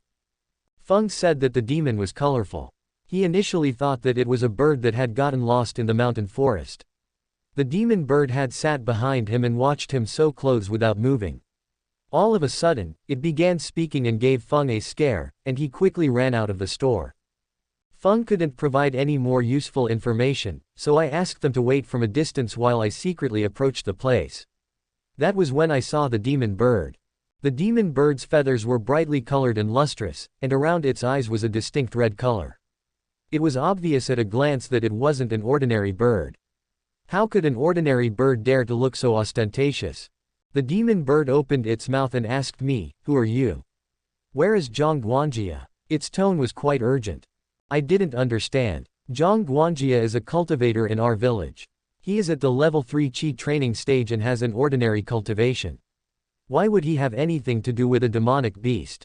Back then, I tried my best to let myself relax and look like I was not a threat. Then, I politely asked, "Demon King, may I know why you were looking for Zhang Guangjia?" The demon bird didn't answer. It flapped its wings and left the tailor shop. Ever since then, the demon bird has been flying around Taiping Village, eating grains from the fields and speaking human words. Although it doesn't eat people, how could normal humans not be scared?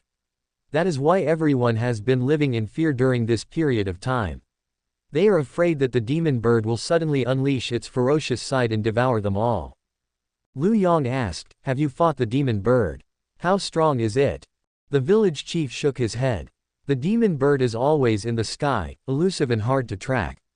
Moreover, I can't see through the demon bird's cultivation, which means that its cultivation is at least my level 7 Qi training. Since the demon bird doesn't have intentions of harming people now, I'm worried that I may accidentally make things worse and provoke it by fighting it. Lu Yang nodded. That's reasonable. Chapter 19. The True Form of the Demon Bird. Dao Yaoye asked, "Since the demon bird is looking for Zhang Guangjia, have you tried letting them meet?" The village chief let out a long sigh. "We don't need to let them meet. A few days ago, the demon bird went directly to Zhang Guangjia's house and shouted, 'Monster! Monster!' at him. Then, it flew out of the window and we don't know where it went afterward. Just when we were at a loss of what to do, Master Immortals, you both came." Dao Yaoye was pensive for a moment before guessing, "Is Zhang Guangjia a demon? Perhaps the demon bird was warning you to be careful of Zhang Guangjia." There were also demons that were benevolent. They would sometimes transform into human form or reveal their true form to warn humans of calamities. The great demon king Zhu Yan was one example. In folklore, wherever Zhu Yan went, it would signify serious turmoil. As such, Zhu Yan was seen as an ominous demon beast. After learning of the matter, the immortal sects had a completely different take. It was not Zhu Yan that had brought upon disaster. Instead, Zhu Yan had foreseen the chaos and specially traveled to the central continent from the demon region to inform the humans purely out of goodwill. Of course, Zhu Yan was partly to blame for the people's misunderstanding toward him. He had a phobia of people and dared not speak. His ferocious facial features also didn't help his cause. It was hard for people to believe that he was a benevolent demon beast. Maybe this demon bird is the same. It is here to inform the people of Taiping Village that Zhang Guangjia is a shapeshifting great demon. The village chief was put on the spot. I don't want to refute this beautiful fairy-like immortal, but I also can't ignore the facts and say that Zhang Guangjia is a demon. Zhang Guangjia grew up in Taiping Village. All the old people can attest to that. He also has two younger brothers, Zhang Guanyi and Zhang Guanbing. The three brothers are very close. He now runs a private school and teaches children Confucianism and cultivation. He's one of the few teachers here in Taiping Village. To say that he is a demon. Dao Yaoye disagreed with the village chief. Demons have long lives. Many long-lived types will stay in a certain place for decades and let themselves age, blending in with humans. One day, when they've seen enough of the scenery, they'll feign their death and leave their graves. Then, they'll go to a new place and start anew. The village chief opened his mouth, but no words came out as he felt that he wasn't as knowledgeable as Dao Yaoye. Lu Yang shook his head, pointing out the loopholes in Dao Yaoye's speculation. If Zhang Guangjia were a demon, that would mean that he is a shapeshifting great demon. How could a demon like that tolerate a little demon bird running its mouth off? It would have been killed by Zhang Guangjia before it even had a chance to speak. Dao Yaoye didn't object. What Lu Yang said was indeed true. Lu Yang stood up. That said, we still have to meet with Zhang Guangjia. The village chief quickly led the way. This way, please, Master Immortals. On the way, Lu Yang corrected the village chief's way of address. All of us are cultivators with the goal of becoming an immortal. Although we are currently only at the foundation establishment stage, even venerable ones that are at the fusion and transcendent tribulation stages and are closest to becoming immortals are not qualified to be addressed as master immortals. You may address us as Taoists. The village chief smiled obsequiously. He didn't dare to treat Lu Yang and Dao Yaoye as ordinary foundation establishment cultivators. Not even 1 in 10 could ascend to the golden core stage, but that was for ordinary cultivators. The disciples of the Tao-seeking sect were sure to advance to the golden core stage. Their achievements in the future would be beyond his imagination. Isn't that because no one has ascended to an immortal? There are only legends. Lu Yang merely smiled and said nothing more. Soon, the three arrived at Zhang Guangjia's house. Old Zhang, you have visitors. Open the door. The door creaked slightly open, revealing the expressionless Zhang Guangjia standing behind. Let me introduce, these two are disciples of the Tao-seeking sect. They have come to help us eliminate the demon bird. Hearing the name, Tao-seeking sect, there was finally a change in Zhang Guangjia's expression. He protested helplessly, I'm really not a demon. You can't simply believe whatever the demon bird says. It even shouted, patron, come and play. Why don't you find a few patrons to play with the bird? The village chief smiled awkwardly. We're just touring around and happened to come by here. The village chief was recognized for being diligent in his work. He had already spoken this much, so Zhang Guangjia could only open the door and invite them in. Zhang Guangjia's house consisted of the standard rooms along with a gatehouse and courtyard. As he was the only one living inside, it appeared empty. He was past 40 and unmarried. Their conversation still revolved around the demon bird, so Zhang Guangjia was not in a good mood. I have never seen that demon bird before. Who the hell knows why it called my name? I've never left Taiping Village my whole life. The furthest place I've ever been to is Cultivate Commandery. Where would I meet a demon bird?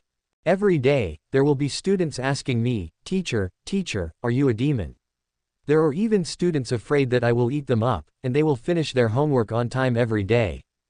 Even a neighbor came looking for me, saying that he has an enemy at the foundation establishment stage in Cultivate Commandery. He asked whether I could secretly kill the other party and that the price could be negotiated. Zhang Guangjia shared his story through clenched teeth. He wished he could have a fight to the death with the demon bird just so that he could clear his name. I'm just an ordinary person, but just because the demon bird said so, I'm now suddenly a demon. That's totally unreasonable. After the discussion, the three still didn't obtain any useful information. They merely listened to Zhang Guangjia complain for 4 hours about how the demon bird had disrupted his life. Fortunately, Lu Yang and Dao Yaoye hurriedly expressed that they must exterminate the demon bird and return justice to Zhang Guangjia. Only then was he satisfied and stopped grumbling. The demon bird is here again. Someone outside the house yelled as they fled for their lives. Hearing the commotion, Lu Yang and Dao Yaoye immediately cast away their leisurely attitudes. Carrying their magical treasures, they left the house to confront the demon bird. Taoists, you must be careful. The village chief got the villagers to stay quiet and moved to a place further away from where the demon bird was sighted. Lu Yang gripped the hilt of his sword. As soon as the demon bird had even the tiniest bit of intention to attack the people, it would be faced with a sudden cold glimmer and be sliced into half.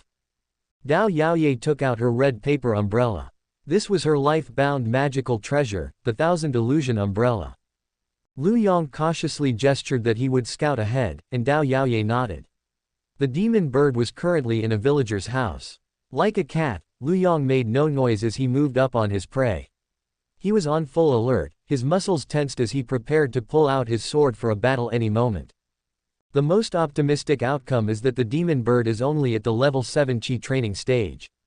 The worst-case scenario is that it turns out to be an advanced foundation establishment demon. Fighting it wouldn't be easy. Finally, he saw the demon bird that had plagued Taiping Village for 20 days. Its dark green feathers were vibrant and lustrous. Spanning from the corner of its eyes to its neck were large patches of red. The combination of red and green made it especially striking. Lu Yang could tell the demon bird's origin at one glance. It had come from the depths of the woods. It fed on figs and berries. It was adept at mimicking human speech. This was a parrot. Chapter 20, The Shang Family. Reality had proven that speaking human words didn't necessarily mean they were demon beasts, they might just be parrots. How is this a demon bird? Lu Yang was furious. A suction power appeared in his palm, pulling the parrot over. It didn't even have time to react until it was caught. The village chief could also do the same, but he hadn't dared to because he thought that it was some kind of demon beast at the Chi training or foundation establishment stage. Demon beast. There's a demon beast. The parrot screeched non-stop. Hearing the commotion inside the room, Dao Yaoye hurriedly rushed over. Upon witnessing the actual situation, her mood wasn't that much different from Lu Yang's. Completing the mission is a good thing. Not having to fight is also a good thing. But the problem is that we came all the way from the Dao-seeking sect and rode the flying vessel for 3 days just to capture a parrot. How are we going to write the mission report? We'll only be laughingstock if word gets out.